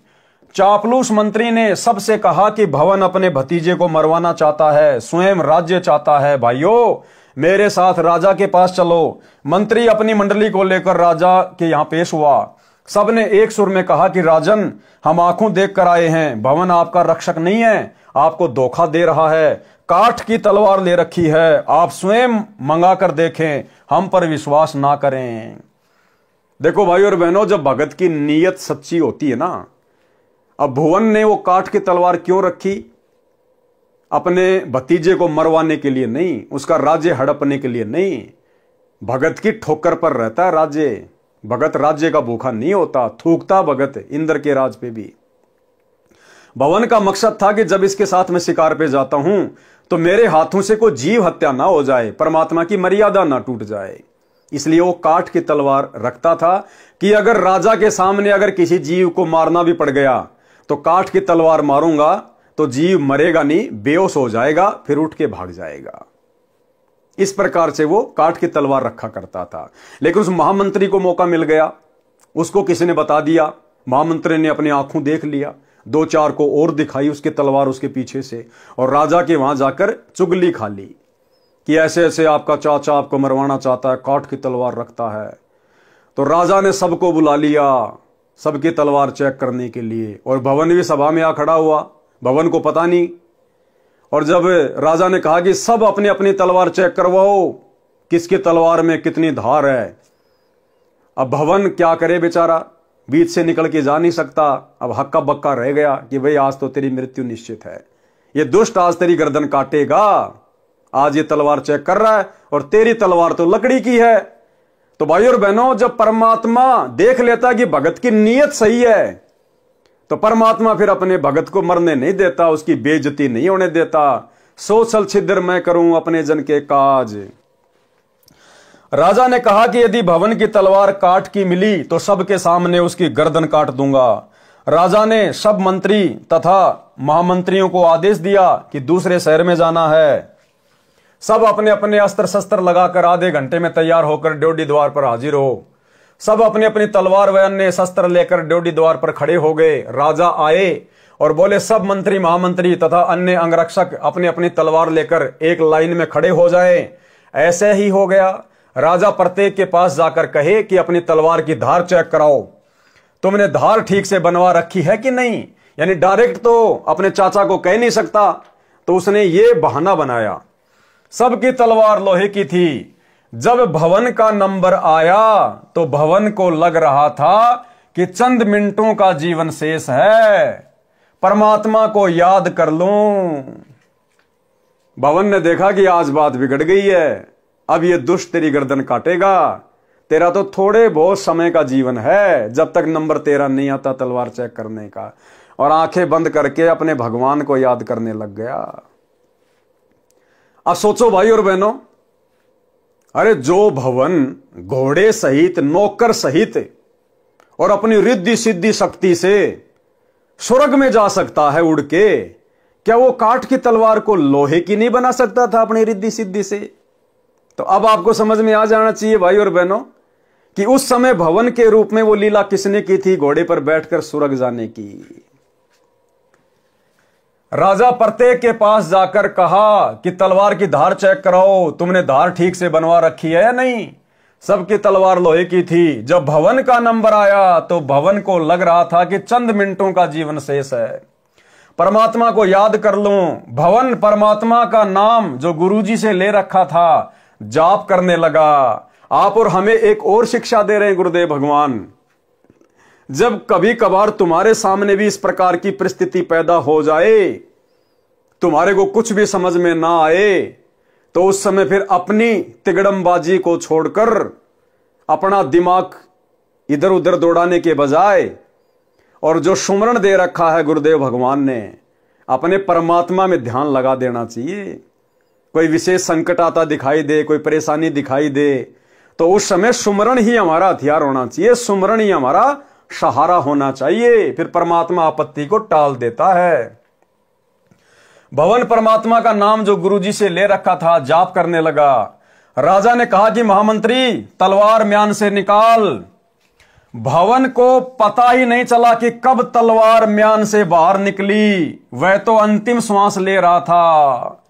अब भवन के तो होश उड़ गए, उसको तो पता ही नहीं, परमात्मा ने उसको निष्क्रिय कर दिया। जैसे रामचंद्र जी के पास गए परमात्मा रावण के साथ युद्ध वाले क्षेत्र में, तो रामचंद्र जी को पता नहीं परमात्मा ने कहां खड़ा कर दिया, गुप्त अदृश्य कर दिया। और रामचंद्र के रूप में फिर तीर किसने मारा? कबीर परमात्मा ने रावण की नाभि में, और नाम हो गया रामचंद्र का। तो ठीक इसी प्रकार जब भवन का नंबर आया तो भवन ने देखा भैया बस तेरा लास्ट समय आ गया, गुरुजी को याद कर ले। वो तो अपना सुमरण में ध्यान लगा लिया, परमात्मा ने उसकी बुद्धि ऑफ कर दी, उसको तो कुछ नहीं पता क्या हो रहा है क्या नहीं हो रहा है। और उस समय वो दुनिया को भवन दिखाई दे रहा था, लेकिन उसी समय सूक्ष्म रूप में परमात्मा आ गए और तलवार निकाली। भवन को नहीं पता कब तलवार निकल गई, कब चेक हो गई। और जैसे ही तलवार निकाली, परमात्मा ने भवन का रूप बना के वो तलवार स्टेनलेस स्टील की, जितने भी लोग थे सबसे ज्यादा चमकदार बिजली की तरह यूं चमक रही तलवार। सब लोग हक्का बक्का रह गए, अरे इसके पास में ऐसी गजब की तलवार कहां से आ गई, अभी तो हमने अपनी आंखों से देखा था लकड़ी की तलवार थी। तो ऐसे खेल खेलता भाई और बहनों परमात्मा अपने भगत के लिए। क्या कह रहे हैं परमात्मा? राजा ने कहा कि महामंत्री तलवार म्यान से बाहर निकाल। भवन को पता ही नहीं चला कि कब तलवार म्यान से बाहर निकल गई। वह तो अंतिम श्वास ले रहा था। ज्यों ही भवन ने पूरे वेग के साथ तलवार म्यान से बाहर निकाली तो तलवार लोहे की थी। उसकी चमक आंखों को ऐसे लग रही थी जैसे आकाशीय बिजली का चमका लगा हो। देखने वाले जो आंखों देख चुके थे कि भवन की तलवार लकड़ी की थी, उनको अपनी आंखों पर भरोसा नहीं हो रहा था। इस घटना के पश्चात भवन की आस्था परमात्मा में पूर्ण रूप से दृढ़ हो गई, परंतु दुष्ट मंत्री बाज नहीं आया। तो भाई और बहनों, ये सारी की सारी जो कथाएं हैं, जो कहानियां हैं, ये गुरुदेव भगवान आप और हमारे विश्वास को वर्तमान में इस कलयुग की पिछली पीढ़ी में अपने चरणों में दृढ़ करने के लिए लिख रहे हैं कि आप लोगों ने भी इतना विश्वास अपने गुरुदेव भगवान पर होना चाहिए। उसके बाद परमात्मा ना जाने आपके रूप में क्या क्या खेल खेल देगा, होनी को अनहोनी कर देगा। साहिब से सब होता है, बंदे से कुछ नहीं, वो राई से पर्वत कर दे, फिर पर्वत से राई। परमात्मा जो चाहे सो कर दे, भरम पड़ो मत कोई। और सेव दड़ पर शीश चढ़ाया, पाछे करी रसोई। मोला जल से थल करे, थल से जल कर देत, और साहिब तेरी साई भी शाम कहूं के श्वेत। तो यह आप और हमारे लिए शिक्षा है कि अपने गुरु पर अगर विश्वास करो तो इतना करो जैसे भवन ने किया। फिर देखना परमात्मा कैसे आपत्तियों के बादल शीतल हवा चला के टाल देता है। परंतु दुष्ट मंत्री बाज नहीं आया, लेकिन जो मंत्री था, जो महामंत्री बनना चाहता था भवन को हटवा कर, वो अपनी हरकतों से बाज नहीं आया। और फिर एक ऐसी घटना और घट गई। परमात्मा जो करता है अच्छा करता है। परमात्मा इस घटना के माध्यम से भी हमें यह संदेशा देना चाहते हैं कि भगत के जीवन में भक्ति करते करते समय चाहे कैसे ही ओछी मंदी घटना घटित क्यों ना हो जाए, वो भगत के लिए बहुत हितकारी है, लाभकारी है। क्योंकि भविष्य का सतगुरु को पता होता है, हमें पता नहीं होता। तो भगत ने कभी भी अपने आप को कमजोर नहीं पड़ने देना। चाहे कैसे भी टाइम पास हो रहा है, चाहे छोटी मोटी कोई आपत्ति भी क्यों ना आ जाए, भक्ति करते करते परमात्मा पहाड़ जैसी आपत्ति को हल्के में टाल रहा होता है। उनका ऑपरेशन बैकग्राउंड में चालू रहता है। परमात्मा जो करता है अच्छा करता है। एक दिन राजा व महामंत्री और मंत्री कहीं जाने की तैयारी में खड़े थे। राजा मंत्रियों से बातें भी कर रहा था तथा तलवार को निकालकर उसकी धार देखने लगा। बातों में व्यस्त होने के कारण राजा को ध्यान नहीं रहा। उसकी दाएं हाथ की उंगली कटकर दूर गिर गई। राजा को जोर की पीड़ा हुई। महामंत्री बोला, कौन महामंत्री? भवन। महामंत्री बोला कि अच्छा हुआ, जो होता है अच्छा ही होता है। परमात्मा जो करता है अच्छा ही करता है। उस दिन राजा को लगा कि वास्तव में महामंत्री के मन में दोष है, ये मेरा अहित चाहता है। चापलूस मंत्री को मौका मिल गया। राजा के लिए वैद्य बुला कर लाया। कहने लगा कि हे राजन, देख लिया आपने, सुन लिया अपने कानों से। राजा ने आदेश दिया कि महामंत्री को जेल में डाल दो। चापलूस मंत्री को महामंत्री बना दिया। 6 महीने में राजा की उंगली का जख्म भर गया। राजा के दाएं हाथ में केवल 3 अंगुलियां थी। नए महामंत्री को साथ लेकर राजा शिकार करने गया। जंगल में शिकार के पीछे घोड़ा दौड़ा रखा था। राजा तथा महामंत्री दोनों सेना से दूर गहरे जंगल में चले गए। आगे कुछ जंगली व्यक्ति मिले। उन्होंने दोनों को घेर लिया तथा पकड़कर रस्सों से बांधकर घर पर ले गए। जंगली व्यक्तियों ने देवी को नर बलि चढ़ाने का संकल्प कर रखा था। पुरोहित को बताया कि दोनों व्यक्ति पकड़कर लाए हैं। पुरोहित ने कहा कि अच्छी बात है, दोनों की बलि चढ़ा देंगे, देवी अधिक प्रसन्न होगी। परंतु जांच करो कि इनका कोई अंग भंग ना हो। जांच करने पर पाया कि एक व्यक्ति की एक अंगुली नहीं है, कटी हुई है। पुरोहित बोला कि जिसकी अंगुली कटी है उसे जाने दो, वह बलि के योग्य नहीं है। दूसरे को तैयार करो। देखते ही देखते चापलूस मंत्री का सिर काटकर पत्थर की मूर्ति पर चढ़ाकर फिर पकाकर खाने के लिए ले जाने लगे। राजा तेजी से भागा, सीधा कारागार में गया यानी जेल में गया, वहां महामंत्री बंद था, उसे कैद मुक्त किया तथा आप बीती बताई और कहा कि आप ठीक कह रहे थे कि जो होता है अच्छा ही होता है।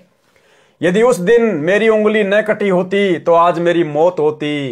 राजा ने महामंत्री से प्रश्न किया कि मेरी उंगली कटी तो मेरी जान बची, मेरे लिए तो अच्छा हुआ, परंतु आपको 6 महीने की कैद का कष्ट भोगना पड़ा, आपके लिए क्या अच्छा हुआ? तो महामंत्री ने कहा कि 6 महीने की कैद से मेरी भी जान बच गई। यदि मैं कैद में ना होता तो आपके साथ जंगल में जाता, उस मंत्री की जगह मेरी बलि चढ़ती।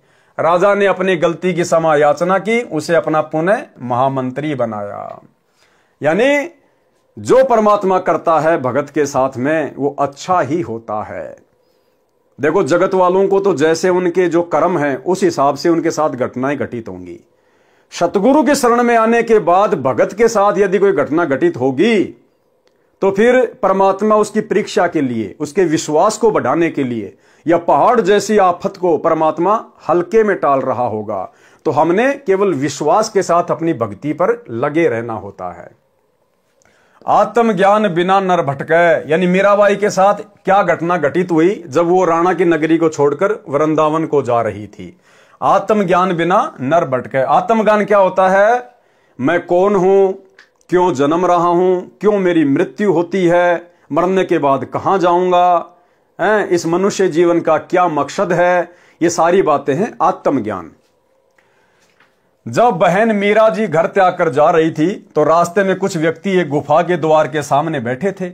मीराबाई ने उनसे वहां इकट्ठे होने का कारण जाना तो बताया कि इस गुफा के अंदर एक महात्मा रहता है, वह कभी कभी बाहर आता है, जिसको दर्शन हो जाते हैं उसका कल्याण हो जाता है, परंतु महिलाओं को दर्शन नहीं देते।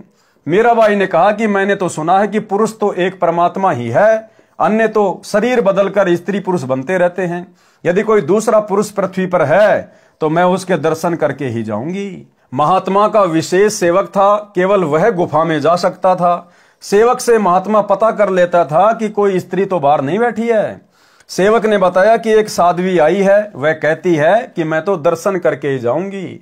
महात्मा बाहर आया। मीराबाई ने कहा कि महाराज, मैं जानना चाहती हूं कि इस 5 तत्व के बने मानव शरीर में स्त्री तथा पुरुष के तत्व में क्या अंतर है? केवल एक पुरुष है परमात्मा, आप अन्य पुरुष कैसे हो? आत्मा शरीर धारण करती है, नर मादा का अभिनय करती है। और जब मीरा ने उस महात्मा को शत उपदेश दिया, ज्ञान समझाया जैसा कि उसको परमात्मा से प्राप्त था, उसके बाद में उस महात्मा जी की आंखें खुली और उस महात्मा जी ने भी मीराबाई के साथ में जाके संत रविदास जी से नाम उपदेश लिया और अपना आत्म कल्याण करवाया। तो भाइयों और बहनों, मीराबाई की कथा से, गुरुदेव भगवान के आशीर्वाद से आप और हमें भक्ति मार्ग पर दृढ़ता के साथ में और संघर्ष करते हुए आगे बढ़ने की प्रेरणा मिलती है।